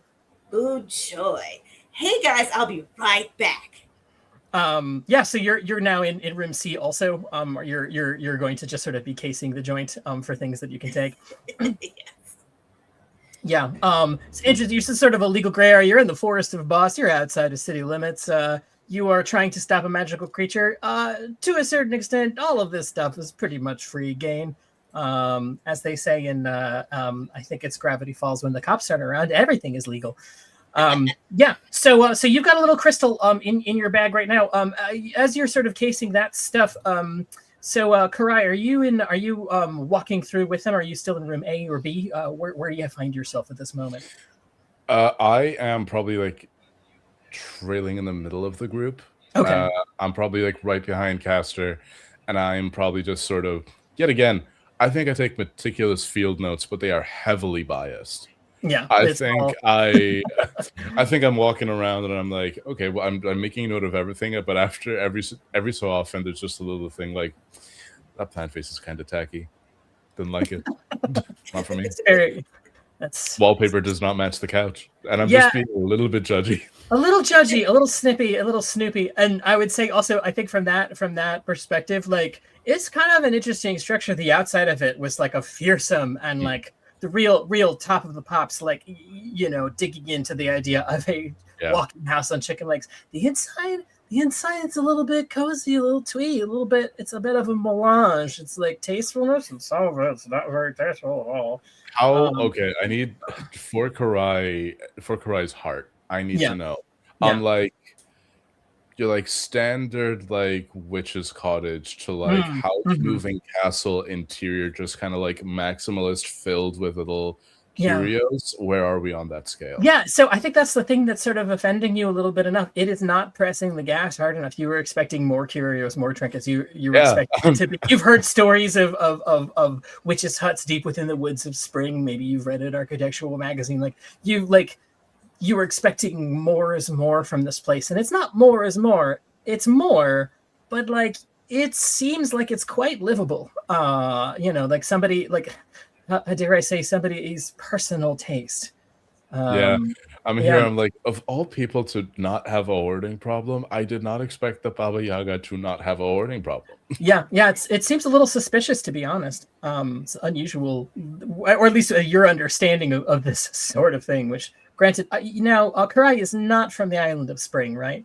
No. Yeah. I am from I am from Furno and Interheart. All right. So, yeah, I think that the seasons, unless you do a lot of traveling, there are some definite prejudices and biases baked into what you think. But, like, coming from Winter, come on, you were expecting something a little bit more on the nose than this thing. It's disappointingly not on the nose. Yeah. And I'm just, could I do maybe like a reason check to see if I can figure out who or like how recently somebody has been living in here? 100% you can do that. I think based on your judgy Judgerson, definitely do a reason check to sort of like suss that out. You've been inside archives, you've been inside spaces, most people in Winter are indoor kids, so yeah, go for it. Knowing academics, knowing people that like to keep like a lot of their things in their private home, I'm like, this doesn't look like it looks lived in, but it doesn't look like aggressively lived in. And I got a 10 on that. You got a 10. So you were specifically trying to figure out, based upon the amazing alchemical calculus of interior decor, how long ago somebody lived here. You start noticing little details like the hearth, and that there's fresh wood on it, despite this thing mostly being pulverized and rebuilding itself. Even as you speak, you can still hear the clattering of stuff repairing itself above and the floors. Somebody was living here like 5 or 10 minutes ago. This place is still inhabited. Actively. I'm just gonna... Yeah. Hey, all right. If we're moving, don't... Okay, I'm gonna look at Santh. You can take whatever you want. Just be a little bit. Just keep it down. I think Baba Yaga is upstairs, so we have to be quiet. I'll tiptoe, which is really just me click, click, click, smash, click, click, as you're actively stuffing rare herbs into your. So are you putting it into your pack, or are you stuffing your rib cage? Just so I can make a mental. Well, right now my pack, because it'd be a little too obvious. Fitting into holes. I really do have no shame, so part of it might end up going into my rib cage, but most of it's in my sack. Okay, so you're still not burdened. That's great. Let's see, Caster, what are you doing at this moment? Until I was just told that someone might be here, which again refocused me because I have a little attention problem being basically a large rabbit. I was carving my name with the hatchet into the wall while still kind of half-assedly pointing the gun at the magical being, which now is in my friend's pocket, so it's just kind of like waving a gun casually at Sant. But no, now I'm very focused and I'm sneaking up the stairs, so I go into Metal Gear mode of like, let me go up these stairs without being seen or heard. I'm not actually that sneaky, but I'm gonna try. Great. So you get up onto the second floor. It is much dimmer than the first one. It smells a little musty, a little untoward. You hear a great clanking and rattling from the room immediately next door to this one. There's yet another door. This one seems to be basically like a storage area. It is packed to the gills with mechanical gewgaws. You're a Reggie, so you sort of recognize some of these stuff. There seems to be crankshafts. There's bits of brass, bits of bronze, even a couple of flakes of steel, and some various other gears and spokes and whatnot. It's kind of a bonanza when it comes to technology all in one place. And there's still that loud sound of the rattle and hum right next door. I'm gonna go up to the door again, try to listen to the door, and if it's safe, open it. But yeah, I'm just gonna roll will. See what I hear. Yeah, that's a 10. That is the best I can get. Oh yeah. So you're a needle, right? You've been around. So you are hearing what sounds like the apparatus that is sort of like keeping this whole structure together, or at least going at the clip that it is so efficiently. It's moving in exact pace with the legs below. And you also hear the hum of what is very obviously some kind of security system in the immediately adjacent room to this one on the floor. So this is So I'm at the door to D. Is that correct? You're Or I'm in D. You're in D right now, and you heard all of the Got stuff it. at the door leading directly into E. Okay, so D is okay, just full of. It's like a workshop, Full of and crap. E Yeah, it's a workshop. E is the heart. I sneak back down and unnecessarily quietly whisper this to Sant and Karai. There's a big gear. There's a big gear thing. There's a big gear thing. There's a big gear thing. There's a big gear thing. But there's also a security system. Yeah, It's like a Philip Glass song. Yeah. Yeah. Yeah, inside Sant's pack, you also hear an annoying voice say like, "Is there a security system on the upper floors?" Wow. It's like, hey, Right, you. This is a security system on the upper floors. all right. Is the security system visual based? Let's actually. This is going to be fun. I don't know the answer to that question. I'm not quite sure what vision is. Oh, come on. What is the use of you? Is there a password? Oh, you were asking the use of me. The use of me is to identify infiltrators and then stop them if I'm capable of it. But I've been told that it's a great thing to be outside, so I'm going to go with you guys. Oh, Wonderful. okay. Do you have other crystal friends up there who are not as nice as you? Oh my, yes, there's one on every floor. Okay.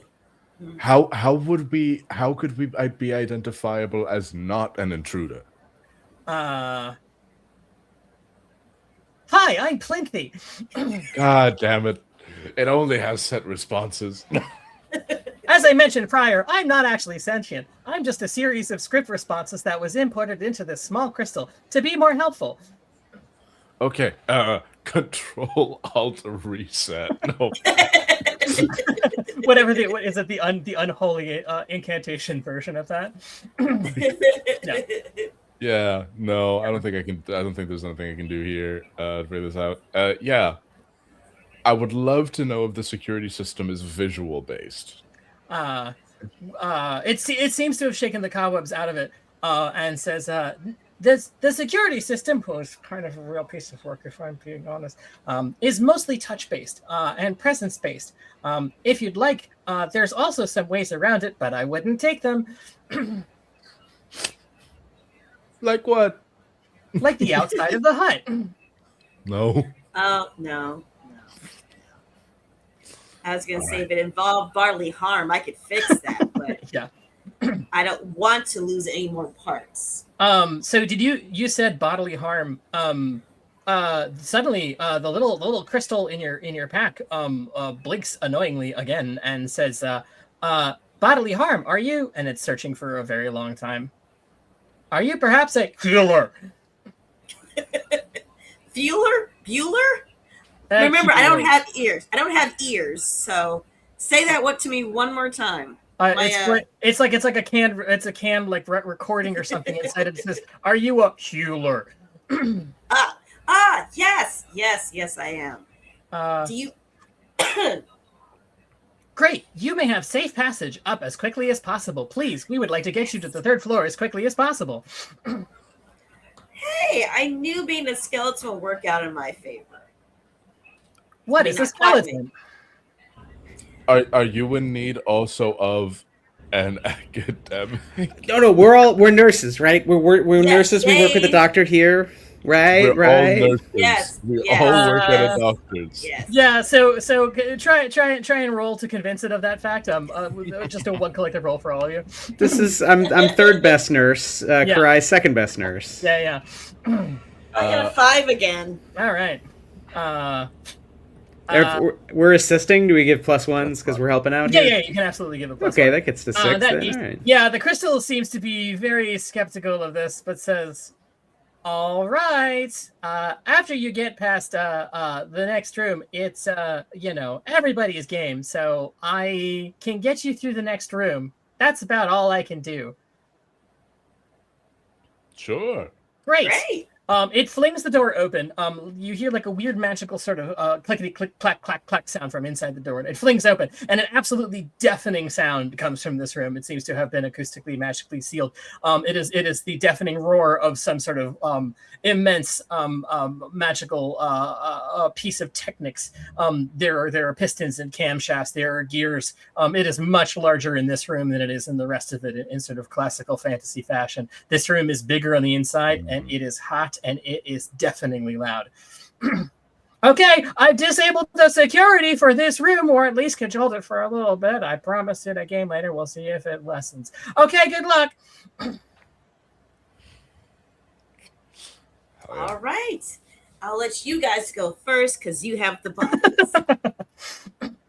Yeah, sneaking through E to F, I guess. We're just going to go up that ladder in F. E and F. I should mention that E is easily the size of all of the rooms combined that you've been to, despite it being smaller on the map. It is great. So immense on the inside. Inside you see a group of gears turning the size of men clanking. The route through is pretty straightforward. There's a gangplank that leads from one side of the room to the next, and the little crystal that could said that it had at least talked to the security inside of this room.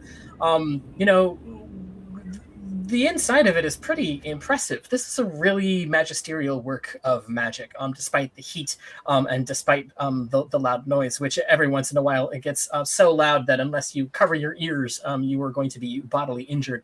Except for you, Sant. I don't think it's going to mess with your skeleton very much.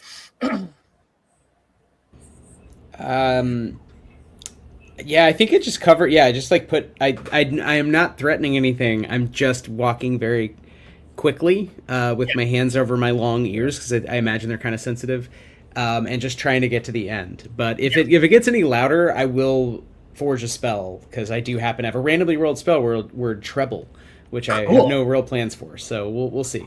Well, yeah. So if possible, I'd love to take a little bit of like the candle wax and make little like Odyssey callback. I'm just making little like earplugs out of the candle wax. Nice. Yeah. So you're just jamming them into your demon ears. Karai,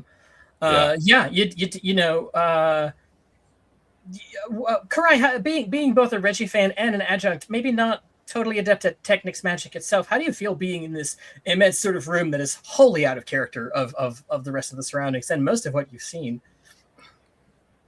I feel okay.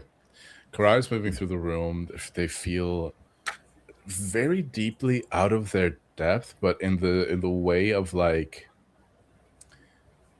it's like when an athlete tries to do a different sport, where they're looking at everything and they're like, "Oh, I walking through. Time is of the essence. Ears are covered, and in the echoing like mental space of their own mind." They're just looking at everything, and with that hunger for secrets, that drive between the like magpie drive and the gnosis secret, which is that I am driven towards like collecting little curios, and I hunger for like secret knowledge. I'm looking at this, and it's something that I don't know, and that is a secret, and I'm just sort of, God, I wish I had the time to apply like my analytical skills to all this so that I could understand it, but I don't have the time, and it's a little bit heartbreaking to have. It's a little bit heartbreaking. It's a lot of the time on these jobs you wind up being witnessed or witnessing old magic, new magic, tremendous vistas and sublime things, great horrors, and you're sort of like still skedoodled onwards. In the name of labor. It kind of sucks sometimes. This is something. This is really something, and it is getting louder and louder as you guys get move forward. So it's a good thing you put that wax in your ear, and you can hear like as you get towards the edge of this gangway, towards another door. This one seems to be open. However, there is a voice you can sort of barely make over the din of all of these gears and possibly an engine. It's hard to tell, and it's sort of shouting like, "Go away, go away, go away, go away, go away," and it gets louder and louder and louder inside with the hum and thrum of all of these gears. I love this song, but I don't think we can control the volume. I'm going to cast treble for 3 grit, and I just want it to be that my friends and I can control the volume around us temporarily. That's it. So it's just magic for like audio files or like loud work environments. That's fantastic. So it's a really OSHA compliant spell. You suddenly hear the howl of this thing going like, go away, go away, go away, go away, and it starts resolving itself into a single voice, and that single voice seems to be coming from the room ahead. Okay. Hell yeah. Let's keep going. Yeah. Yep.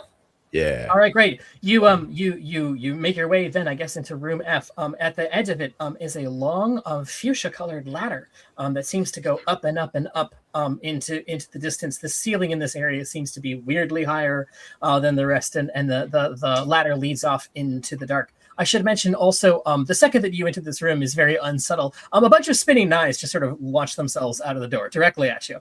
Everybody move to dodge or parry. Oh, crap. Oh, God. Oh. Love. Sure. Okay, move. Spinning knives. All right. I get 5 again. Am I just... Wow. That's a 2. That's a 2. Let's see here what this little guy does. Suddenly these all the sights, sounds, smells, and now the fatigue of casting this fantastic OSHA compliant sound spell probably temporarily distracted caster as suddenly a spinning knife, and it should be mentioned, I'm guessing as a needle, your strong dislike. This is a really shittily made knife. But nevertheless, is being launched at such a terrific speed that it instantly stabs you in the shoulder for 4 damage. Hello. Now, do you have Slither as a DR reduction, I believe? Yes, I have Slither, which gives me damage reduction 1, so I take 3 damage, so I got a 15 health. So I'm not dying or anything like that, but definitely annoyed. Yeah, definitely annoyed, especially seems like, you're cued in now as a needle to the sound of that spinning things, and you hear within the wall some sort of mechanism. This thing is gearing up to do another one of these little stupid things. Okay, I rolled a 1. That was not fun. Not ideal. Hate that for me. Yeah, you're deep in thought about what it means. What does it mean to dodge in this world? Like, why assigning a numerical value to dodging? Like, what does that mean? And suddenly, a knife plunges again directly, annoyingly, into your shoulder in the exact same place that it attacks caster for 4 damage. I don't like that. If I had lips, I would be salivating because I love healing. So I'm like, ooh, my turn. Cool. I think literally I'm walking through the room and I'm lamenting that I need to work these jobs to survive, but the more I work these jobs, the less I'll be able to learn about the interesting magic that these jobs expose me to. And in the middle, I'm like, damn, the horrors of capital. Hell yeah, hated that. Yeah. What was your role? Mine was a 5. Yeah, you beat it much to your lament. A knife whizzes directly through your ribcage and thunk, it was aiming for your left shoulder, but it misses it and embeds itself into the wall behind you. So there's clearly something setting off whoever's up there is sort of taking out all of the stops. So the beautiful fuchsia ladder leading into the dark awaits, but it sounds like the wall is gearing up for another one of these little annoying pissant attacks. Can I use another one of my spell words? Absolutely. One of my spell words is death. Okay. And I would like to use death in the sense of cessation for something to stop. I would like to point at the mechanism that's like gearing up again, and I just want to stop it. Or like hold it so that it gives us some time before it starts again. Fantastic. If you're just trying to disarm it, or one might call it kill switch temporarily. This is going to be forged as a Technic spell. It will attack and operate on mechanical devices. In this case, on a single mechanism. Yeah, you flick it and instantly, there's a greasy gear grinding sound from inside the wall as it wheezes and shudders, and a knife which is suddenly trying to launch itself out of what looks to be a sconce on the wall or something, or portals. It's hard to tell exactly where it's coming from, but it suddenly catches up. And you hear the click, click, click, click, click, click, click of a bunch of knives, angry that they can't throw themselves at you guys. This is temporary. I hold up a claw, and it's like I'm literally holding it, and where the mechanism is, it's like a little bit of that winter magic, almost like frost just spreading across the wall. Nice. And I'm holding it, and I'm just saying, everybody run, run, run, ow, my shoulder. Don't worry. Don't worry, I'll fix it. Running, yelling thank you backward. Actually, if I can, as we're running, can I try to shoot at the mechanism just to see if I can blow it up by shooting it with a gun? It's a small caliber gun, but okay, great. Straight up gun. Yeah, 100%. I'm going to roll combat and hope I get a big result. Alrighty. That's a 6. That's a 6. This is a little fucker. You got a small caliber gun suitable for a large rabbit. With a bang. You knock out whatever little piece is inside it, and kill it dead. Thanks, gun. Thanks, Karai. Thanks, house. No, wait, fuck this house. Let's keep going. The voice that's coming in from above that says like, go away. Like, there's a pause that says, no, fuck you. You could say stuff. There's an awkward pause, and it goes back to going, go away. It's not done yet. Go away. So you're now making your way up the ladder. It sounds like, trying to get to that final floor where Dr. Wiley, the Baba Yaga is. Quick question about the voice that we heard. The Baba Yaga, we're gonna start gendering folkloric characters. Absolutely. Baba Yaga, broadly understood to be an old woman. Was the voice I was saying go away, old woman voice, or was that something else? No, there's only two possibilities. One, it was expertly pitched down, or it is a masculine voice. I guess it could also be a giant, for whom it is very difficult, given the volume and timbre of their voice, to tell. But a giant could not really be supported inside this thing. So to answer that question, you're starting to wonder if this is actually the legendary Baba Yaga of lore, or somebody else entirely. I think I'm just in my notebook, still bleeding. I'm like, either Baba Yaga is a really good audio editor, or Baba Yaga is hiring voiceover freelancers. Support local. I'm over here distracted. I'm like, ooh, blood. I can take care of that for you. Just not now, just whatever. I'm not taking care of it now, but I will eventually. I'm just saying. I'm here. Okay. I'm here. Just Okay, I'm going to leave. I'm going to leave the dagger in the arm, just because I don't want to take it out, because that might technically count as using a weapon, and we don't do that. We don't do that where I'm from. So you can you can take care of this later. I'm just glad. Just remember, I'm here. So who pops up first out of the ladder? Well, I'm now, since you won't let me do it, I pop up first. Yeah. Fine. Yeah. I'll go so you now you pop your way out of what looks to be a handsome room, done out in dark lacquer finish everywhere. There is a very, right at your chin, skeletal skull chin level, a beautiful ornate carpet. That is so old it is non-magical. Nothing is moving in its warp and weft. It is just a very beautiful object. The room has got sort of the tapered, corners and edge of the very top of this great, contraption building. You're at the roof level. Right directly across from you, across this room, is a semicircular portal looking out, and you see it's very disarming because you are seeing the lurching forest ahead of you, and through that portal you see just how much this thing is shaking and moving around. You are not, because you are magically stable because of the magic of this house, but you see just how violently this thing is moving through the dark forest. You can also see through this portal that there's a little bit of light ahead. It's getting lighter. You're getting towards the edge of the fields of Boss, out what will be the eastern region of Turney, where all of the Color Knights in this world live. So yeah, you're getting really close to sort of the edge of the field, where she said to try and stop the thing before it gets there.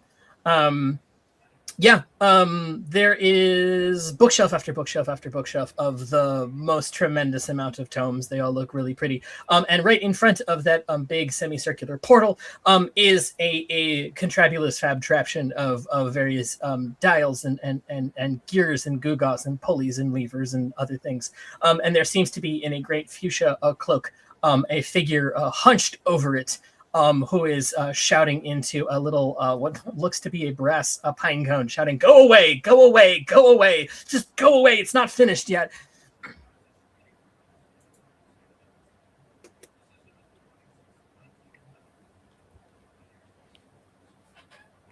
Solid. All right. That kind of makes sense. Not old lady. I mean, y'all are there first. Like, Sant, what do you do when you see this guy yelling in the pine cone? Well, I think I'm just stunned. And part of me wants to reach in my bag and see if I can just, like, I have a brain fart. Sorry about that. Okay, there we go. Backtrack. I want to reach in my little bag and find something that'll make him feel better. Just a very grumpy person. Drugs. You've got drugs, unguents, and a rapidly flickering pink crystal. So, like, little crystal person, what's the deal with this little figure here? The crystal says, "Oh, it's unbearably sad. Hey, why don't you hold me up?" Oh, Gizzy, I'll hold you up, and you make it happen. If you can't, I have some drugs in my bag that just might help. All right. You hold the crystal up, the skeleton in one bony hand, the light from it reaching out of their bony fingers. And the crystal says, "Hey, boss, there's some interlopers and thieves here who are going to help you." Yeah. Plenty. I really want to throw this thing out the window. Real. It's fine. I'm not conscious. No, they're not interlopers. We're all healers. See, they are my helpers, my nurses, as it were. Plenty says, "I wish you hadn't said that out loud." The old man turns around, and it is clearly an old man, a very handsome old man with long silver white hair in a fuchsia cloak. And he turns and he says, "Healers." Turns around, "Water laser," and pushes what looks to be a very cartoonishly carved, very self-consciously carved red button, and a couple of hatches open up on all of the sides, and what he described as water lasers suddenly start shooting out with a light hiss in all directions. Cool. Does this hurt us, or? They're kind of like going through me, whatever it is, right? So I'm just they're going through you. Everybody, I guess, sort of, you can roll to try and dodge them if you want to, or see what happens. Can I have something above table real quick? Of course. Between this session and next session, will our characters have a rest? Do you think? Yes, they will. Okay, cool. Because I love using all my abilities, but all of them take so much grit. Books major. I think seeing books major. I think seeing that water jets are coming toward us, I'm gonna go no, and I'm just gonna reach into my my spell book, and like my hand goes into the page, Mm-hmm. and there's like a winter chill. And using my ability, the Written World, I am going to spend 8 grit, All right. and I'm going to pull out a large non-magical item that'll last me for the hour. And I want to pull out like just a really big shield to cover myself and caster, so that the water just kind of hits the shield and we can not be hit by it. Okay, great. Yeah, pulling out of your book, Mary Poppins times 1000 style. You pull out a dark, black, cool, spooky, iron-looking shield, and it has got a good temporary damage reduction. Yeah, you suddenly feel these jets of water all sort of like hit it. And they're deceptive because at first it's like it's shooting water at you. I don't know why you said they were lasers, other than somebody's got a nice feature like letting them up. But the water pressure is increasing and increasing and increasing. So it is a good thing a shield is upon you, because this seems to be the last ditch effort of this person to stop you from talking to him. Cool. Shield up. The intention of spending 8 grit is to cover myself and one other person. So this is the thing. This is a great shield and a great shield. Yeah. So this is like almost like a tower shield that I've put like somewhat horizontally so that it can cover the two of us. Thank you. Walking up, we're rocking 5 grit right now, baby. I think it's just going to be slow approach, and I'm just going to say, "Get him! Get him! Get him! Get him! Get him!" And considering that I'm just bones, I'm trying not to slip. It's just it's like very cartoonish movement of my feet scurrying in the water. Very Scooby-Doobian of you. Very Scooby-Doo. Yeah. We just want to talk. All right, can we all just be like polite? I guess. Like I'm looking at y'all. Like, we just want to talk, please. With the water, stop with the water. We're not trying to hurt you. You know, would you like a hug? So you see the man that turns to you seems to be old, very handsome, but old. Actually, so old, quite old. You know, you're actually not quite sure if this person is human folk or not. They seem to be strong of stature, but their face is so old, and their white, handsome hair. And he turns and yeah, he looks at you and he says, "It's not done yet. It's not finished." And what yes, isn't finished? I suppose I could use a hug. I suppose. That's why I'm here.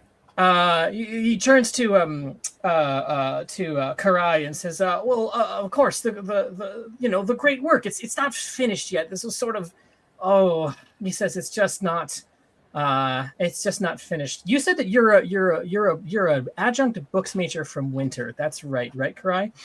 Yep.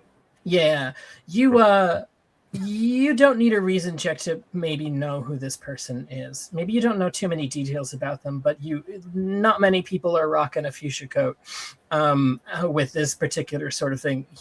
This is you're trying to sort of like remember, I guess without any sort of role, you sort of remember the guy's name is Sinan or Sinan, something human folky like that. This is a very well-known mage, a very, very old mage who's extended their life through many different enchantments and a good regiment of nutrition and calisthenics and clean air filtration. This is Sinan, and they are a really big name in Technics magic. Possibly one of the biggest. And he turns and he says, the great, the work, the great work, the tables is magic. It's not quite done yet. I don't know. He looks around and lasers still on? Oh yes, they're still very much on. He hasn't turned them off yet. Brother. Sinan, hey. Why don't you turn off the lasers and we can help you out? Yes, of course, the water lasers. Yes, you put in accent features sometimes, and they get away from you, and pops the button down. It's almost like those Office Max, fake buttons that it's and suddenly they all ostentatiously turn off. All the little light features are still on, but the powerful increasing jets of water have all turned off. Cool. Yeah. I still have my shield. Yeah.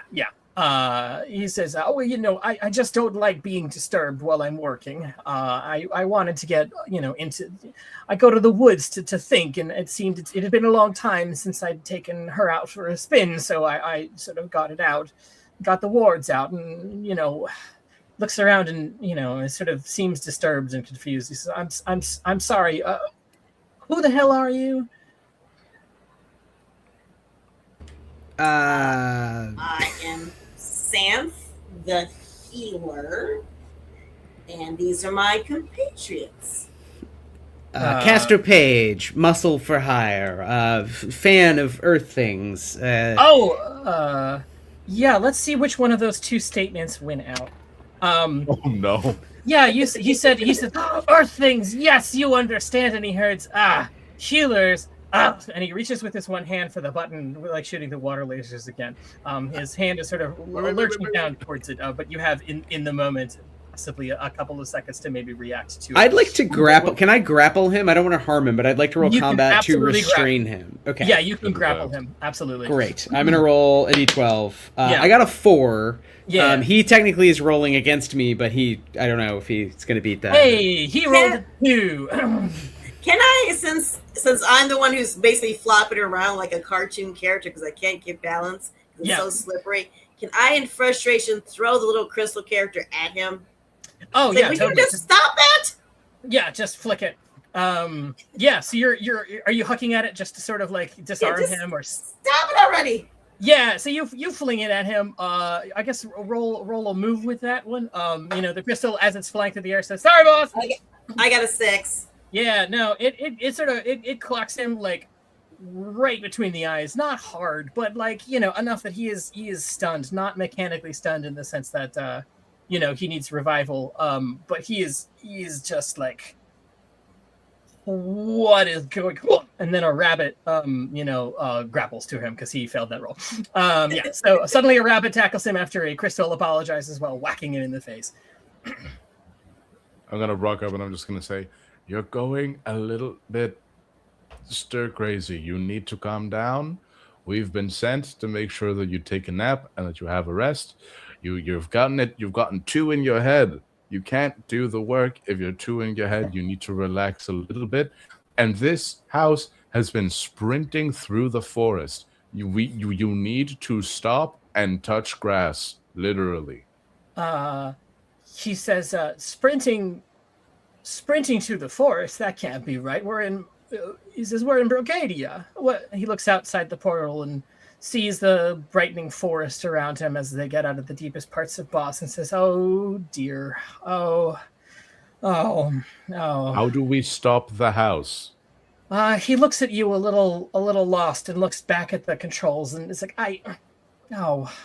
it's been so, I don't, he looks and he says, "Something on here or from the outside," and he turns and to the forest as you guys suddenly are in a clearing. A lot of bright lights shine through this big semicircle at the very top of this moving apparition.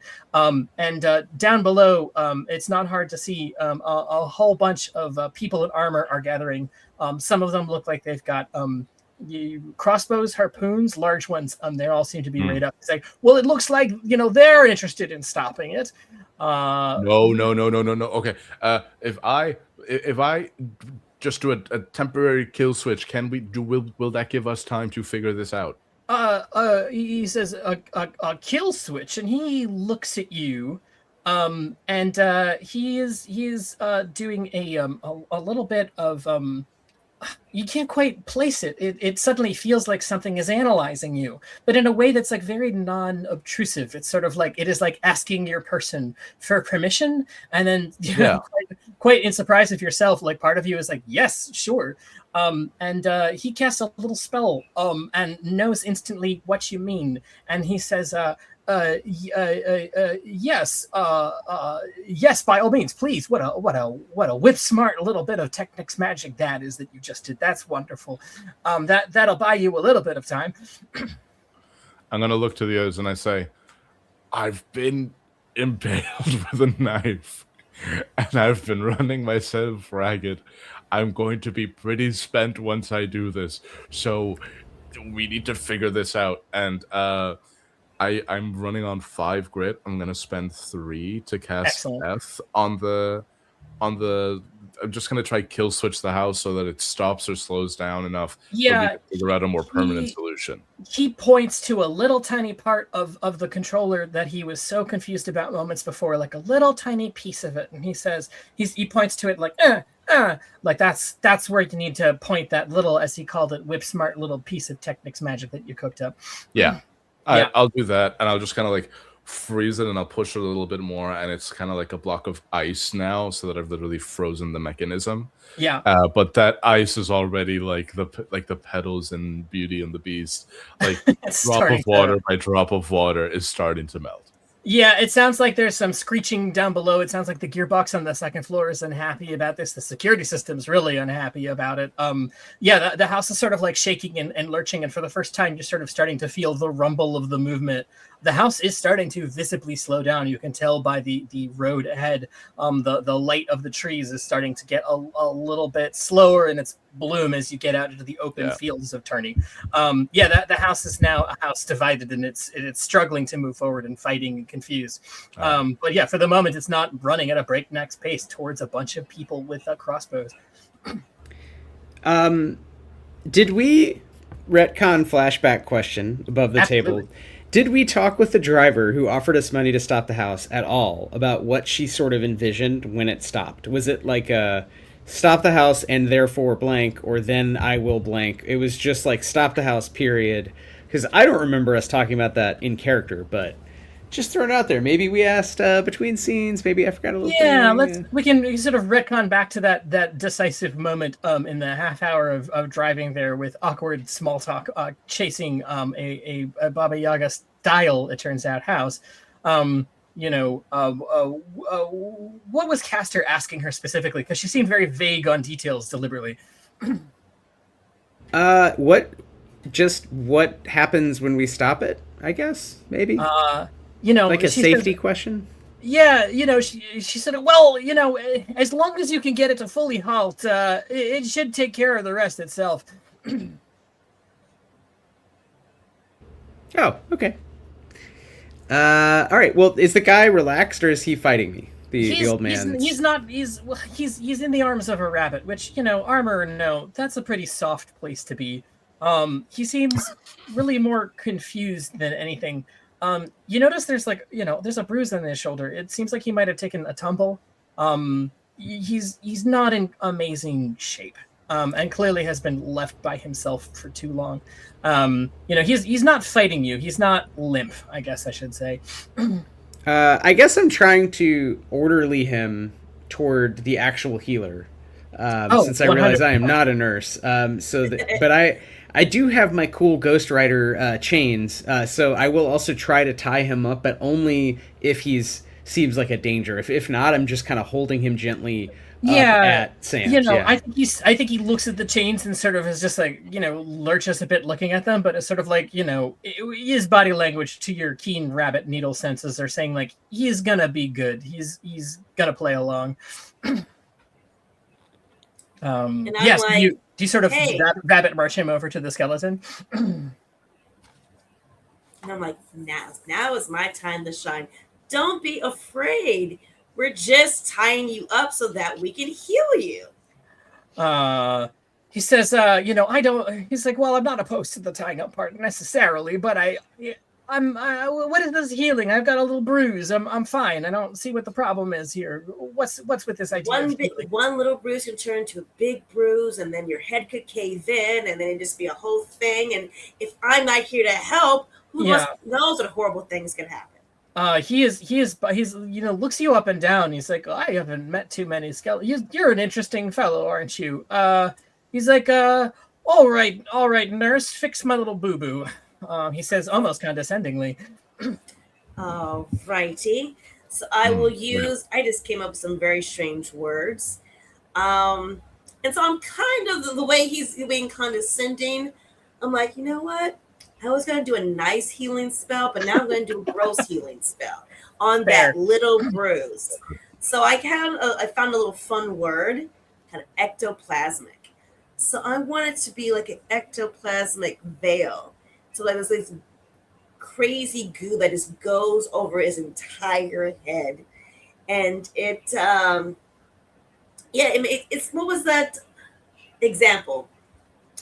In Galaxy Quest, when they got swapped, they got sucked into the weird, yeah. Yeah, so that's going to envelop his entire. It's only a bruise, but because he was so condescending, I'm going to make sure that it covers his entire body. Okay. Allowing him to freak out, and then once he's at a peak freak out moment, then it'll kind of like slowly shrink away and heal the little bruise. Oh, right. Head. So you are casting heal over his entire body. Yes. Yeah. So this bizarre sort of ectoplasmic veil envelopes him suddenly, and he can breathe, but like it is suddenly opaque inside the rabbit's arms, and he is thrashing around, and he's like. Inside it, just like as the healing magic starts doing its work. I don't, caster. You might notice this first, being Merc, but like as you're holding it, as it's twisting around, it seems like the house itself is also twisting around in this sort of arrested movement. It like in fact it's moving kinetically exactly as he's moving.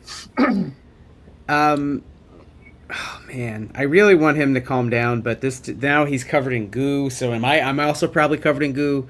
Ectoplasmic goo, standard ichor, I guess. I just am trying to. I'm trying to just charm him by being like, we're taking a bath or whatever is happening. Honestly, not totally sure from a magical perspective. Wasn't so good in school, but we're clearly fine. Actually, I think this feels kind of good. It's kind of tingly. Maybe there's drugs in it. Free drugs. Just come on, like trying to keep eyes locked with him, guide him through the process. Yeah, he's it's hard to resist a rabbit's face. He is furious, and even through this opaque mail, maybe especially. But like now, you're trying extra hard as you notice this thing that's happening. Their odd synchronicity. Good word, synchronicity. You suddenly is staring into the face of a rabbit who's wearing a leather jacket and a bunch of cool spike chains and stuff. But like, I think that is starting to calm down, and you cast an an ectoplasmic veil over his entire person. It's not just healing the bruise. I think maybe from the spell you can probably sense as the feedback to you. This person is absolutely exhaused. This is somebody who is just on fumes and is agitated and cannot sleep or hasn't sleep or won't sleep. That in and of itself counts as an injury.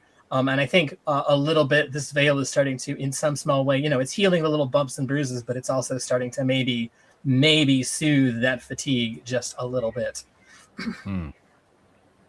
That wasn't so bad, was it? Has the hut stopped running? The hut is starting to slow down. The hut is starting to its frantic tossing and turning seems to be a little bit lessened. It seems to be running. It's like when you finish a run and you kind of, if you take a jog, and I do and I hate it, you sort of like at the afterwards feel where you're just like, I'm totally still running. You're just like slow canter. It seems to be panting, and it's starting to quiet. It's also within a few yards of a bunch of knights holding crossbows at it. Cool. Is there anything that I can do like on the mechanism side of it, or do we feel like calming himself down is the way to fully stop the house? It seems for the moment that the combination of bypassing the security system and taking a piece of it away and casting the technic spells that you did and now getting to the stop and having a talk, it seems like at this point, after all of the other efforts, that simply calming him down is starting to, for whatever reason, calm down this entire the structure. So this is something that I get from being from Interheart. I have advantage on charm control checks thanks to my excellent eloquent elocution and education. Could I sort of become a podcast to him and like lull him into sleep like that? I think you can Just start definitely talking. lull him into a state of calm. Yeah, no, 100%. You know, he's speaking your Dutch. He's already sort of charmed by your as he called it, whip smart technical spell. And also he's staring into the eyes of a rabbit. Skeleton just seems to have made his body stop hurt, and he seems to be a little bit less tired than he was moments ago. Yeah, so you're just sort of rocking him or talking to him as he's perturbed. Yeah, I think as he's just kind of in that state, I'm just going to start talking about just the theory of magic. I love that. Yeah. So you're just like, it's the kind of thing that would honestly put anybody in the room to sleep, but for him, it's more of a soothing, warm, welcome thing as you dig into the depths of demonic incantation as it relates to the winter system in regards to Technics magic. Lovely. And advantage again, is it roll twice, take the higher, or yes, roll twice. Yes, roll twice and take the higher. Both of those rolls were incredible. That's going to be a 10. Nice. So this is very successful. You're ASMRing him with your lovely adjunct demon voice. You know, you've got some. Not only did you go to one of the best education systems in the whole of the islands in Interheart, but also you know, you've taught classes. You've got a good speaking voice. Yeah. I just start. A theory of magic can be understood as a theory of the world, and I just lull him into sleep. So as you're doing this, it seems like whatever Guga inside the castle in that great engine heart seems to be winding down a little bit. The legs are slowing down, and you know, you can see that the lurching environment outside is starting to kind of line up with the calmness of the interior. And you know, the great pounding of the engines slowly comes to a halt, and you just hear like a da-dun, da-dun, da-dun of some sort of great piston in the heart, or perhaps his heart itself. Now that that's done, you also hear from the outside a whole bunch of shouting, and you suddenly hear the sound of a beeping horn, just like a beep beep beep beep beep beep beep beep beep beep beep beep beep. Didn't get the message about the podcast. This person. I run over to the window to look out if he's asleep and not posing a danger to himself or others. He does not seem to be a danger to himself or others. The house at this point is running so slowly that it is practically at a stop. You know, you're looking out the window and you see a long black car that is part hearse and part Cadillac with its light up tires screeching out and getting between the house and what look to be a bunch of really perturbed knights holding extremely large crossbows. You know, the window rolls down and you can't make out specifically what it is, but you hear like a whole lot of shouting, and there's a whole lot of gesticulation on the parts of the knights who continue to point at the castle and aim crossbows at it. A gesture. I'm doing the classic, like your friend is like way above you, and you're like, what? Like I don't know. Are you coming up? Am I coming down? Kind of a thing. Yeah, so you get the eye of the driver, who looks up and is now suddenly like gesturing wildly, like pointing to the window, just point, like you can't hear it, but like that pointing to the night and then pointing up to the window of the porthole. She's clearly trying to get them to not hit this thing with these large these large, like almost harpoon like crossbows, which you now look are connected to very long cables.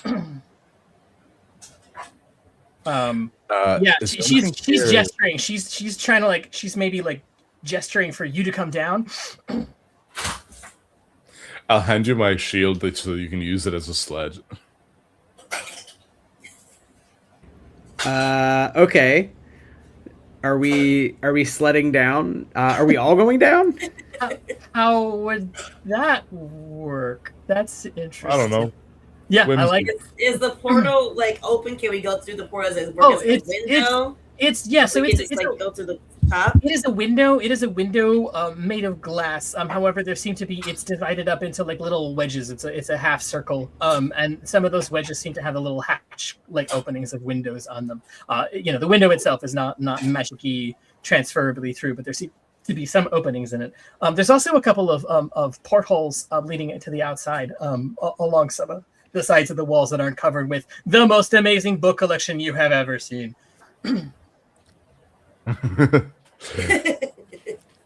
I'm just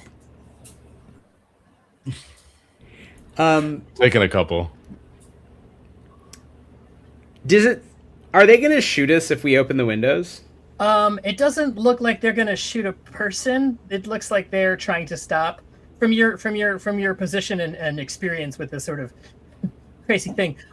You don't think that they're going after. They're not trying to kill somebody. They're just trying to stop that house. You're not even. I don't think you're even sure if they know that anybody's in it. Okay, great. I'd like to open the window and give them the speech that every robber who is not, like, someone who looks like they're robbing a house but isn't, gives to the cops of, like, hey, we're actually helping you, like, you owe us. Like, real calmly, you know. Yeah. Like, I'm just a sucker. I'm just leaning into, like, hey, let's just see if they don't shoot us with crossbows. Maybe these are the cool cops or whatever. And Right. We stopped the house for you. You're welcome. Because I think all jumping down out the window seems a bit ridiculous and unclear exit strategy to this. I mean, I guess before I do this, I look back. Do we want to do this? And then maybe IRL, maybe you like roll a charm check or something, and then quick pause and before we wrap up. I think that sounds great. There's going to be a quick pause, and then do we want to take a little bit of a bio break? Yep, that's what I'm talking about. All right, love it.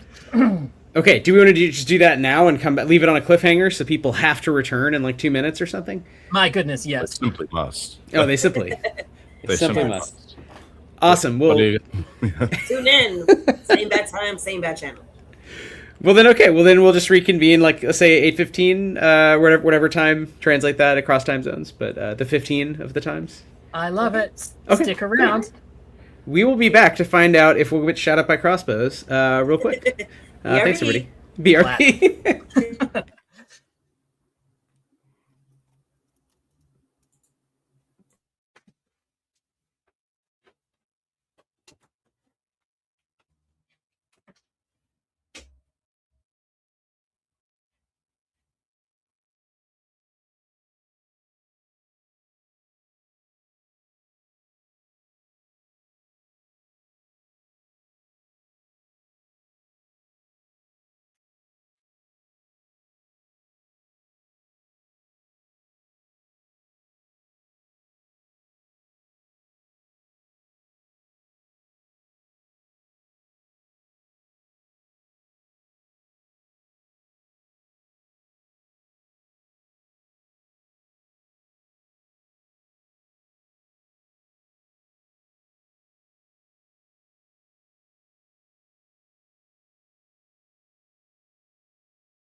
Okay, hey, I'm back before everybody else returns. Just want to tell everyone we're still running the Grid System Game Jam. So if you're enjoying the Sometimes Kingdom RPG, or if you've played any of our games like Stillfleet, Blister Critters, or Danse Macabre, which are the other games in addition to the Sometimes Kingdom RPG, now in print, you can actually check out the Grid System Game Jam and get licenses for all the games. We have some guest judges, so if you do participate, you can even win some very modest but real cash prizes and some free books. And more than that, just participate in a community of some really cool people making games. Not just us, but all these other folks. So if you're interested, head over to, I'll drop the link in the chat, but the short URL is stillfleet.com/GameJam2026. And you can find out more there. Also, again, free SRD, lots of free stuff. We like free. We love free. Yes, and Vex, yes, there are other games, indeed. So there's a bunch of games, there's a bunch of cool designers, and Ethan and I started with Stillfleet a long time ago, and it has grown and grown since then. And finally, we have Ethan's art-based world, really, of Seasons Keep coming to life across zines. So thanks again for tuning in, and thanks to our players. Thanks, Nihara. Hey, how's it going? Wrapping up game 1 here, game 1 of 2. I don't know what's going to happen. Might get shot up. We will we will find out. Vex also points out, it's possible, if you're interested, to support us and our game work over on Patreon. For $3 a month, you get access to all kinds of devlog posts and some exclusive content that comes out on a fairly regular basis nowadays, once again. So thanks to everybody. Once Apollo's back, we will dive back into the world of Seasons Keep. Yeah, I really don't know what's going to happen, and I don't know in the next 20 minutes how we will wrap it all up. But we will find out. Anything's possible. I am also low on grit. I'm like, ooh, I could cast a spell. Maybe I'm going to wait. I'm going to wait and cast a spell if I get attacked.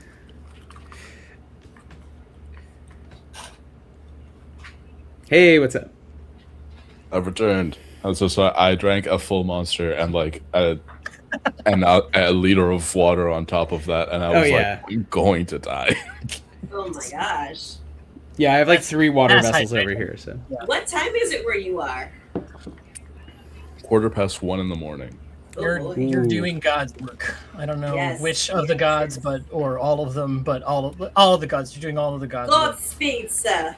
Yes, when the people who want to play TTRPGs are in America and similar time zones, you kind of just have to accept that your sleep schedule isn't a thing.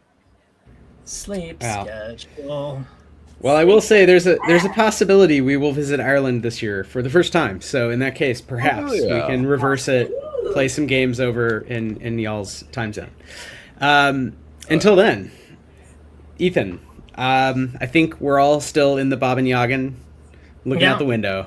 You're in the Bob and Yagen, looking out the window as this old woman with long black hair in her long black dress is standing next to her a long black car and gesturing wildly at the rabbit who has opened the window. Essentially, it seems miming to just stop, but also at the same time confusedly indicating maybe come down. So it sounds like there was the potential charm roll to try and just smooth this over for the moment.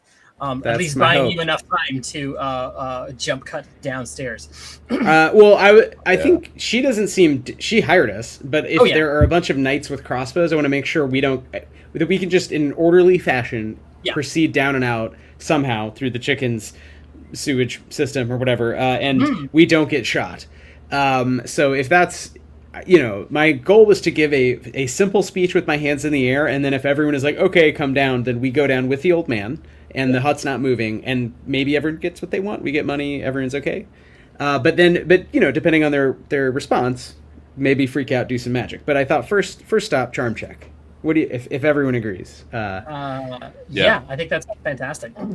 Okay. And I have the thing of advantage on the charm control checks. Can I pass that on to can I grant that to somebody else or grant like a help? You can help. You can absolutely help with a roll. You can contribute to it if you're part of it.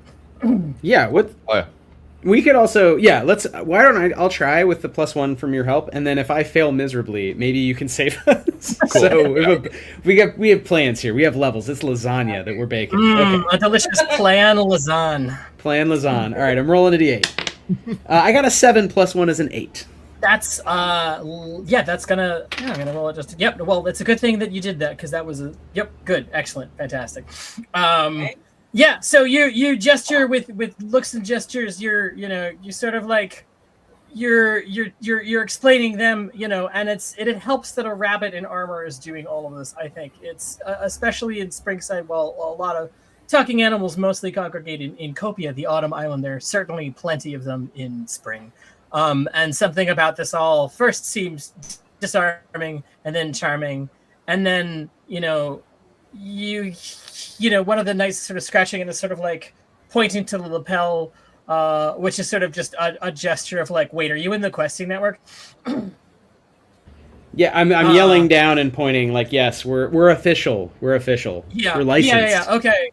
You see a bunch of knights in green and sort of yellow amber colored armor. All you see them sort of all just collectively like their shoulders kind of drop, you know, and they're basically just like all suddenly like in a very haphazard fashion being like, come down.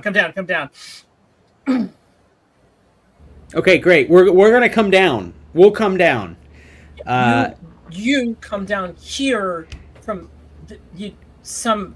If the old man's still okay, I'm just like, can we get what's his name, Sinan? We're gonna take Sinan and go down. Okay, we're gonna all go get checked out by there's Great. EMTs or something. Yeah, 100%. We can like lay him on the shield so that it's like a little that's gurney type thing. And I'll lay across him to give him some weight so he doesn't slide off. Oh, so you're sort That's of like cool. gripping. You're holding. I'm just like holding her. That's perfect. Yeah. So you're basically acting as like the support webbing of I love that. yeah, as you're sort of like helicoptering him down, except you're not helicoptering. You're bringing him down on a giant ass shield. That's fantastic. Yeah. So I guess at this point you're just sort of like you bring it outside of the house. We can bring him through. It's, you know, or we can sort of magically at this point in the interest of time jump cut to being on the ground somehow past the chicken legs. What do you guys think? Yeah, unless Ethan, you think that is an interesting, like, unless anyone is attacking us, if everyone is helping us and wants us to succeed, Yeah. maybe we just succeed, you know?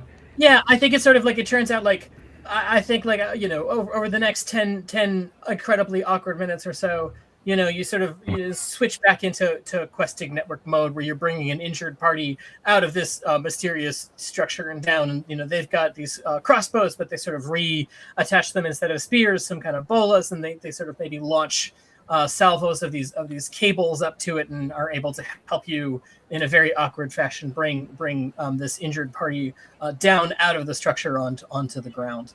Where you are now surrounded by a bunch of knights, a lot of human folk, a couple of demons.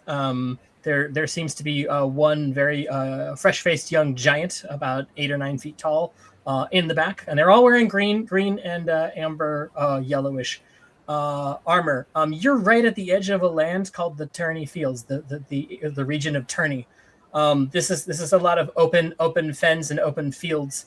And it's where the legions of knights in Springside reside. It's sort of a lot of collective living and very sort of itinerant as these caravans of knights move around. The questing network treats it essentially as a feeder, like a farm as in baseball sort of network for hiring new knights. This has been a sort of strange living situation that has been on the ground in Spring for many centuries. But yeah, they're also, you know, always on hire for stuff, and it looks like the local city of Brocady has hired a bunch of them to stop this roving monstrosity, and they weren't given too much information about it. So they were relieved, I think, to maybe see that some people, hirees of the questing network, it was their problem, and it seems to have been, for the most part, partially solved. Yeah, they're one of them approaches a tall human folk in armor, you know, in amber armor, and sort of she comes up and she's like, yeah, well, this is all looking pretty cut and dry here. You got some sort of ambulatory monstrosity. Clearly, I think it's you know, it ate this guy, and thanks so much for bringing it to a close and saving him. That's really great work there. Yeah, the search for academic validation will really do that to you. It will drive you to a point where you are subconsciously piloting a moving hut and driving it into absolute frenzy. And that's what a PhD program does to a person. You know what I mean? The knight kind of blinks at you and says, like, "Oh wait, that man was the? Did you say pilot, the driver of this thing? This thing was driven." Not really. Barely. Legally, it may or may not have been. We will have to consult with his lawyer. So, whose lawyer? I will. Who said lawyer? He if he had a handicap placard, it would have made more sense. So we were there to intervene because we had a special needs pilot. And we can't discriminate against those. Yeah, they seem to nod. They like understand the language of just like, you know, virtue and justice. These are knights of the old sort of order. They're like, yeah, tight, yeah, all right, tight, yeah, that's great. The old order says tight. The old order's like, yeah, bro, that's chill. Yeah, groovy, right on. And so the woman from the car sort of is just sort of like at this point she's outside of the car. The car is directly kind of blocking them. Not who knows what it would have done against all of these crossbows, but it's basically just sort of like, see, I fucking told you guys. Whatever. I'm just. She turns around. She's like, I'm just happy he's safe. And she turns to all of you and says, thank you sincerely. She says, I didn't know that he was in it, and I'm glad that he's safe. And she turns to him on the gurney. At this point, Sant, are you sort of acting as sort of like caretaker to him, sort of attending to him, or have you gotten off of the grapple system of your skeleton? Yeah, I had to I got a little comfortable. I'm like, oh, he's pushing me. Yeah, because I haven't had skin in a while, so I'm like, oh, he's like a pillow. I was like, oh, you know what? I'm supposed to help him. What a nice, comfy guy. Yeah, I need to help him. So I guess at this point, it's sort of become your, or like they're just treating you like he's your de facto patient, whatever you think of it. The Questing Network healers on the scene. It's sort of clear from the body language that like this woman driver has some kind of relationship with this old man. She seems to be doting on him and double checking and making sure that he's okay. She also says like she's like, this is, she pulls something out of her dress, out of the pocket of her dress, and it is a frosty a little bottle that's got a cork in it. She pulls the cork out with her teeth. It is frosty. Literally, it seems to be causing ice to form on it, and it looks like there's something almost like veins on the inside of it. It's a red liquor, the awful violent color of like Hawaiian punch, and she sort of like hands it to the skeleton attending to him.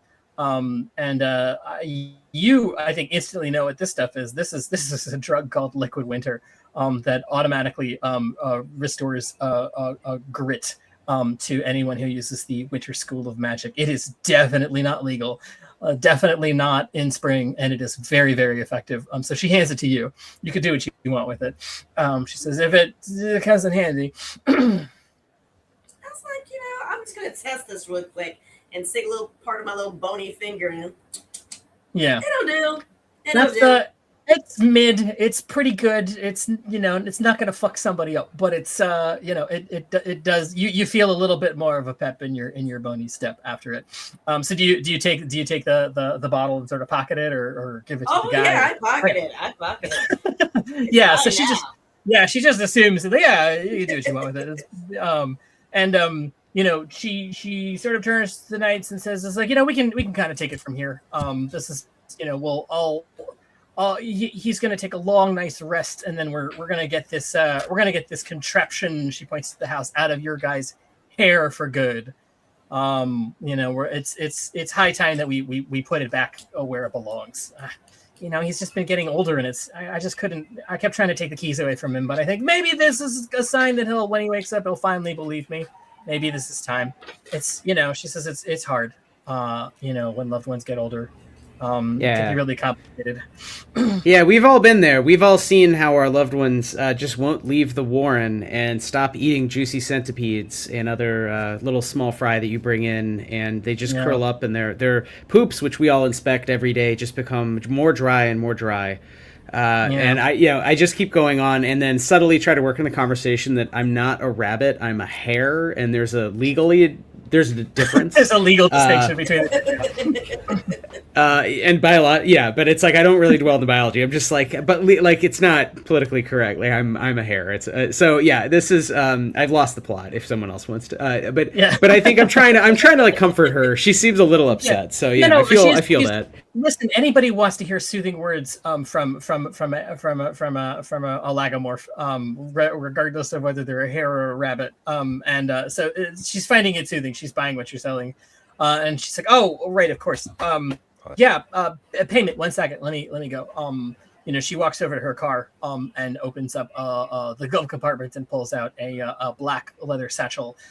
It is large and it is filled with very high denomination silver, which is extremely hard to find. And she says, so what did I say? 100 for each of you? Right? Yeah. Yes. Oh, fantastic. And just is handing out 100 silver coins 1-to-1 to each of you. The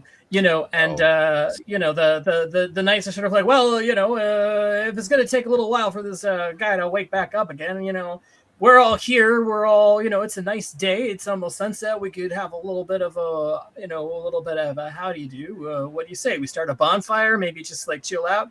How about that? I'm sure that'll lift the old man's spirit. Can I do anything to check if they have any ulterior motives? 100%. Yeah, are we being threatened with a good time? Get him, Karai, get him. Yeah. How dare you threaten me with a good time? What the fuck do you mean by that? Yeah. That's a 2. I still have a knife in me. Yeah, you're bleeding out. It's, as far as you can tell, this is, you look in their faces, these guys seem pretty earnest about what they're talking about. Now would be a good time for me to take care of that. I just start walking. You just see Karai start walking over to one of the knights being like, hey man, has anybody ever told you that you would make a great books major? I think you have the mind for it. And I'm fully like woozy and I've lost so much blood. Sir, are you passing out or do you need help too? I've never passed out in my life. Are you passing out? Prithee sees us in a campus sale, the language of summer. Prithee, sir, I assure you, I am not. It seems like a bunch of them are already setting up a bonfire. The sun's going down. There is a really weird chicken hut, that's sort of at this point squatting down on the road. It has now fully reformed itself into a handsome three-story hut. The old man is being attended to by a skeleton healer. I think, are you also getting to cry as well with a knife? Oh yes. Yeah. I've been salivating, just looking at his bloody shoulder the whole time. I just want to heal it. Let me just taste it. I'll just touch it, liquid. Just let me just touch it. You can do whatever you want. Just take it. Pulling the knife out instantly, like take it as in the arm or just the wound. No, I'm using the arm. Oh, okay. I can always use an extra arm in my bag. Not using the knife. No, you know what? You keep the knife. But I will let the blood. There's nothing I can do with this knife. There's absolutely nothing I can do with this knife. I know a hare who could use a new knife. All right, then. Okay. Yeah. I take the blood. You take the knife. Win-win for everybody. I have 2 short swords, 2 hatchets, 3 knives. This is great, guys. I'm really building a character arc here. Yeah. No, this is fantastic, and also like you are getting like these knights, like they want to talk shop with you. They really like your weapons. As this fire gets lit and this little party gets started, they are asking you tons of really specific questions about your weaponry, where you got it, like how many people have you fought with it, what was the most number of people you've ever fought, like what's your top running speed, like what's your favorite vegetable.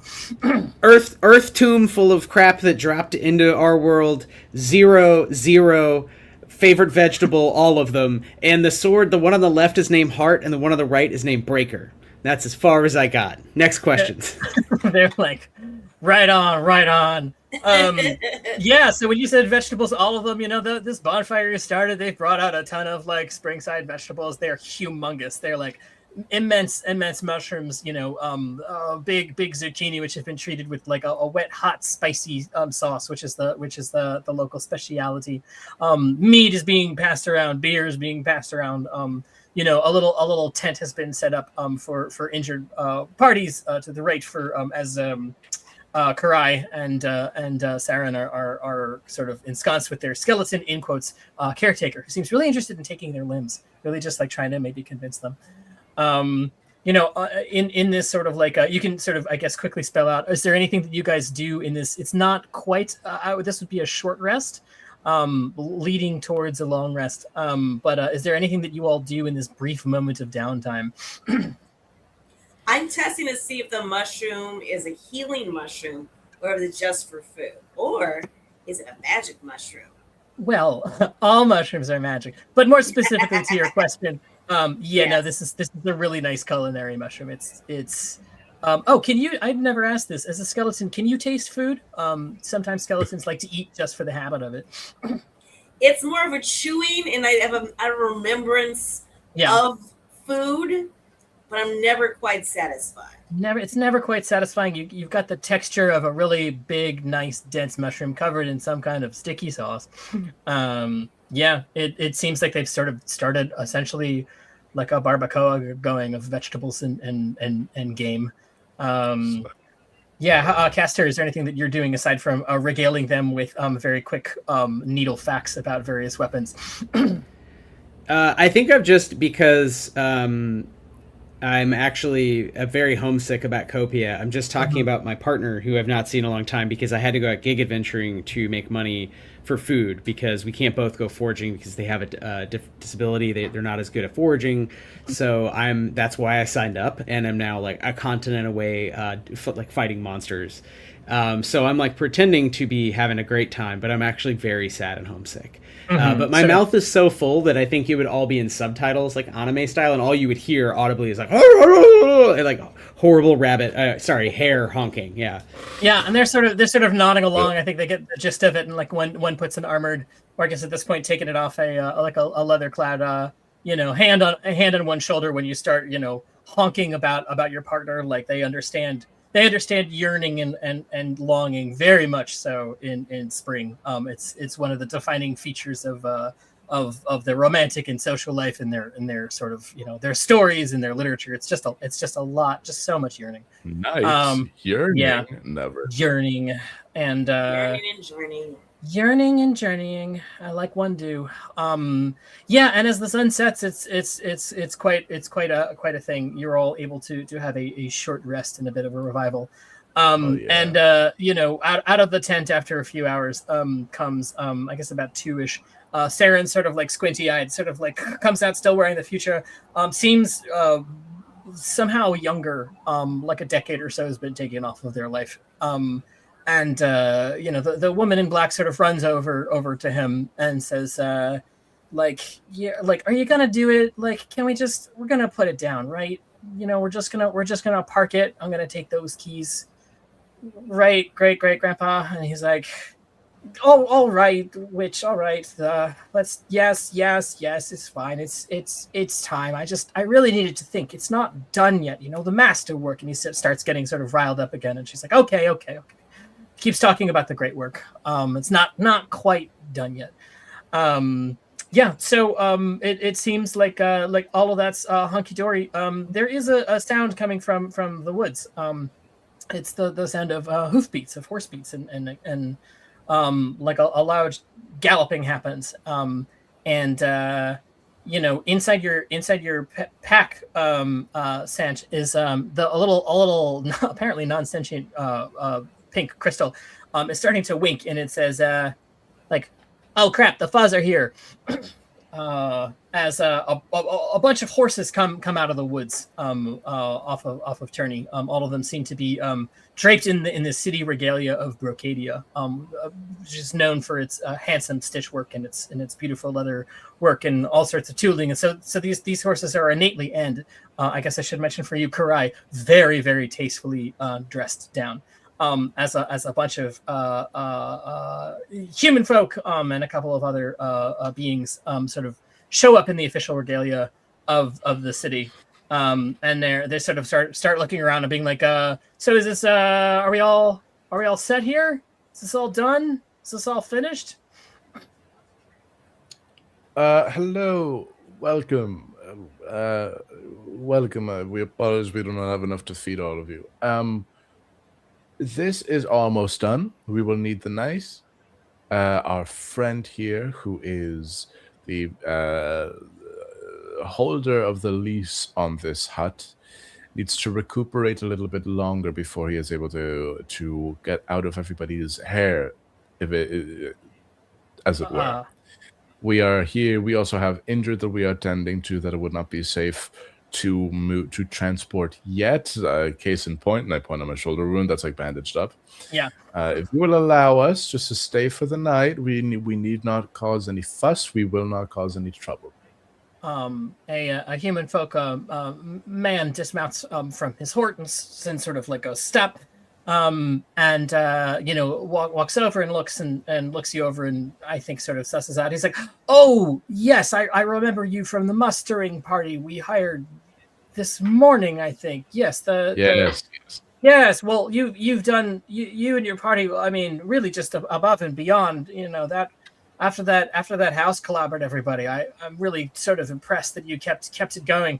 But you stopped the thing, and the Questing Network and the city of Brocadia thanks you. And of course, please, the three of you looks over at this. He's sort of sussing people out at this point. He says, the three of you, take as much time here as you need to rest. And city resources are at your disposal should you like to come back to the great city of Brocadia from Turney.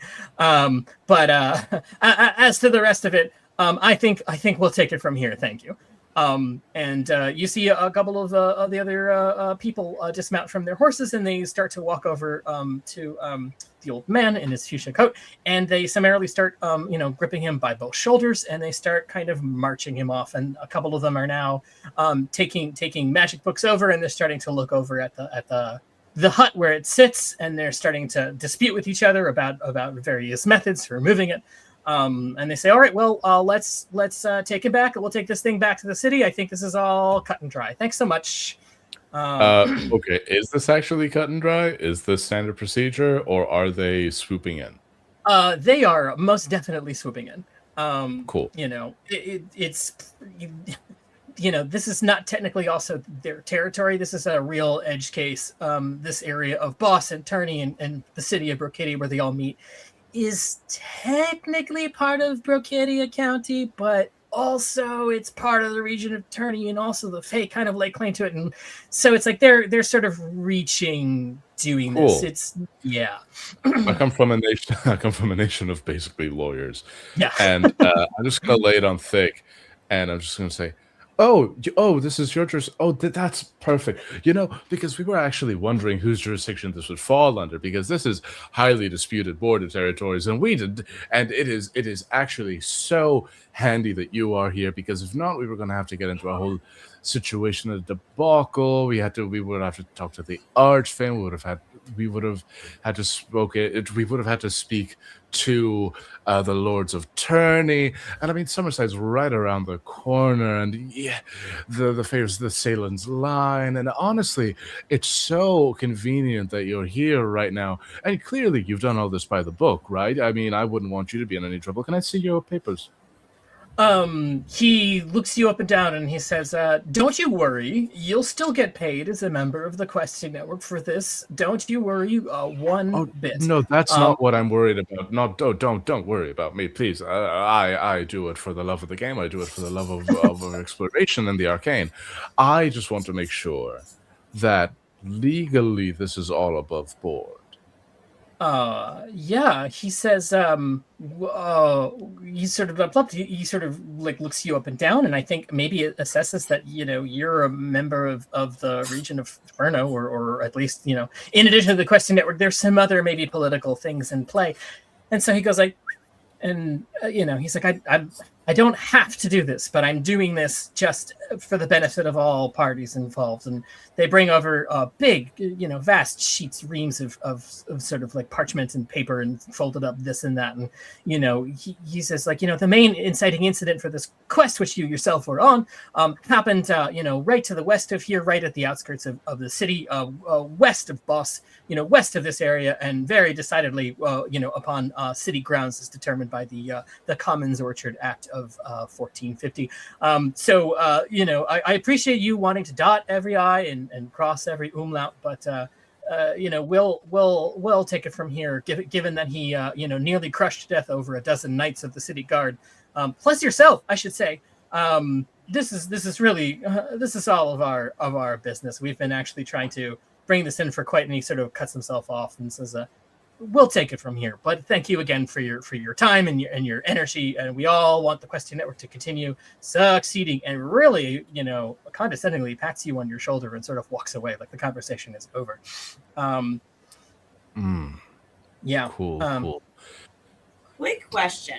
Yeah. So since they're kind of swooping in, are they just kind of, you know, as I'm treating the guy, are they kind of just like, oh no, are they just kind of sweeping him away from me? I'm still trying to treat him like, oh no, we'll take Yes, over. they are stooping him away from you. They are taking him away from the tent, away from like whatever sort of medical setup was on. They seem to be taking him away. In what capacity they're taking away, you're not sure, but he is sort of being led there. I look over at Sant like, are we okay with this? I'm like, I don't think he's. I mean, granted, I did cover him in goo because he annoyed me, but that bruise had to come from somewhere. So I think it's more than just a bump on the noggin. I think he may have, you know, experienced some head trauma, and I might want to hold on to him for a bit. But how do I? Well, you know, maybe I'm saying this to the guards, to the guys who come in and try to swoop in. I was like, wait, he's not ready to go. I still need to treat him. Yeah, a couple of the guards, like one of them who's like, you know, the two of them, they're handing him in a firm but like not, you know, dangerous manner. And like the third one behind them is sort of like leans into the skeleton, you know, and sort of says, you know, we're not too thrilled about this either, but you know, this is all, you know, and he says something that doesn't really translate well. It you guys, I think if you over here at Karai and Caster, being Reggie's, it translates probably the best as this is above our pay grade, which is the terrible words essentially can roughly translate as we're just kind of following orders. Yeah. Question. Have we had enough time to rest that we have had the chance to regain our pool? Yes, I think at this point in time you have been able to take a modest rest and can regain your pool as you see fit. Okay, if that's the case, I would love to use my ability Shoulder Squat. Okay. Which is once per game session, you can burn 4 grit and rationally convince one person to perform one action. This action cannot directly harm them, although it can indirectly do so. If this guy's the commander, yeah, I am gonna go up to him and I'm gonna say, if he switched language, I'm gonna switch to the language that he speaks. Okay. And go into like full proper like legalese and formalities. Okay. You're right. This is above your pay grade, and you are good for following orders. So, how about you summon those here that are above your pay grade to handle it directly? Because I, quite frankly, would love to speak to a manager, and until then, we are not. Yeah. He is dazzled by your smooth forked tongue, and he is just sort of like, yeah, no, I think he sort of has shaken him out of his sort of like indifference, and it's sort of like, yeah, no, we do need to be above the board with all of this, like, you know, especially if the Question Network's involved with it. We want the city to still keep them in good standing, and you know, turns you know, and is slowly, like, I think a bit of a consensus is involving with some of the guards. You know, sort of like, you know, and it gets back to that first man who got off of his high horse, and he said, you know, they're talking to him, and he starts like basically like emphatically putting one hand onto them, like sort of shouting back, is sort of like, this is what needs to be done, and like this is how it's gonna be, like this has all been decided already. You know, there a fracas is starting internally between this guy and the rest of the guard, and also there's a bunch of knights here who are essentially anarchists, who are starting to like gather, and you know, they're getting kind of angry about what's going on. The vibe turns quite sour quite quickly. Hell yeah. Sour the vibe. Sour the vine. Oh, those would be great spell words. I think, Ethan, this is about time. So I think this is our kind of last round of actions, maybe. 100%. And I just want to ask above the table, but as characters, I'm probably looking like I'm kind of drunk on like carrot juice or whatever, and I'm looking at the two of you like, what do we want to do, guys? Are we kidnapping this old man away from the cops into the woods and disappearing into the Fey haunted woods, or something else? That's what I'm feeling that you're asking me to do here, is cast some magic and tangle these motherfuckers. Like, what do you guys think? But this is all happening with just eyes and maybe some mumbling. I think with my eyes, I'm kind of looking at. I'm gonna look at like the guards and everything, and just kind of give the impression of they're distracted. We can just go. I don't have eyes, so I'm just gesturing with my hands. Just like yes. Great. We got the old man. We're walking. You're walking away. Speed walking. Speed walking away. You know that tall man who came off his horse. Like you suddenly see him like as he's clearly being sort of like a little bit mobbed by people. You know, he suddenly leans over. He's tall enough that he shouts just like, "Hey!" And a couple of like heads turn to you, and the woman. You know, who brought you here in the first place, suddenly is in her car again, and she is between you guys and all of these knights and this guy in the city guard, and she like opens the window and turns to you guys and says like, go, just take him, just go, I'll take care of this. And she like turns to them, and like the old guy who was on his horse suddenly turns to this woman and says, "Oh no, if it's you!" And she screams a spell called Hauntogenic Death Skull, and a whole bunch of chaotic things happen at once. A bunch of giant holographic skulls appear screaming out of the sky. The hut itself is still inert, but it looks like apparitions just as large as it are starting to stomp around and scream. She punches the guy directly in the face and is just wailing on him on the ground. This is just like, she has caused the mother of all distractions. Yeah. And Let's go. And then I see the skulls. I'm like, hey, I know those guys. as you flee off into the woods to the east, it sounds like. Hey guys. Yeah, I don't know if we had a real plan there, but it sounds like we're disappearing into the woods with an old man. If that's disappearing into the woods with an old man. Part two is just going to be a court case. Yeah, exactly. We kidnapped an old man. We covered him with goo, and then we kidnapped him. Yeah, this is actually a bid for the Lincoln Lawyer IP as an RPG. No, this has been great. Do we want to end? Is there anything else, Ethan, you want to hear from the players in character? You know, anything else we need to decide, or is it a good kind of freeze frame on? I think this is a pretty good freeze frame. You made an impulse decision that just seemed in the moment for whatever reason to be the right thing to do. I think as you turn your shoulders, you see this chaotic magic thing as you know, this woman with black hair is just like fucking wailing on what is clearly a city official, like reaching for a weapon. It looks like everybody's starting to like, they don't know if they're trying to stop him or her. They're trying to stop these illusions. You look over and you see also there are city guards are now taking what looks some sort of spell as sort of wrapping you know, sort of glowing vines or cables around this large house that you worked so diligently to stop. It looks like they are binding it to something, perhaps to transport it in some way. As you're sort of going into the forest, what's your sort of take on all of this? Like, what are you feeling in this moment? It could be chaotic, could be pointed, whatever you want. I'm like, I got paid. I got some free stuff.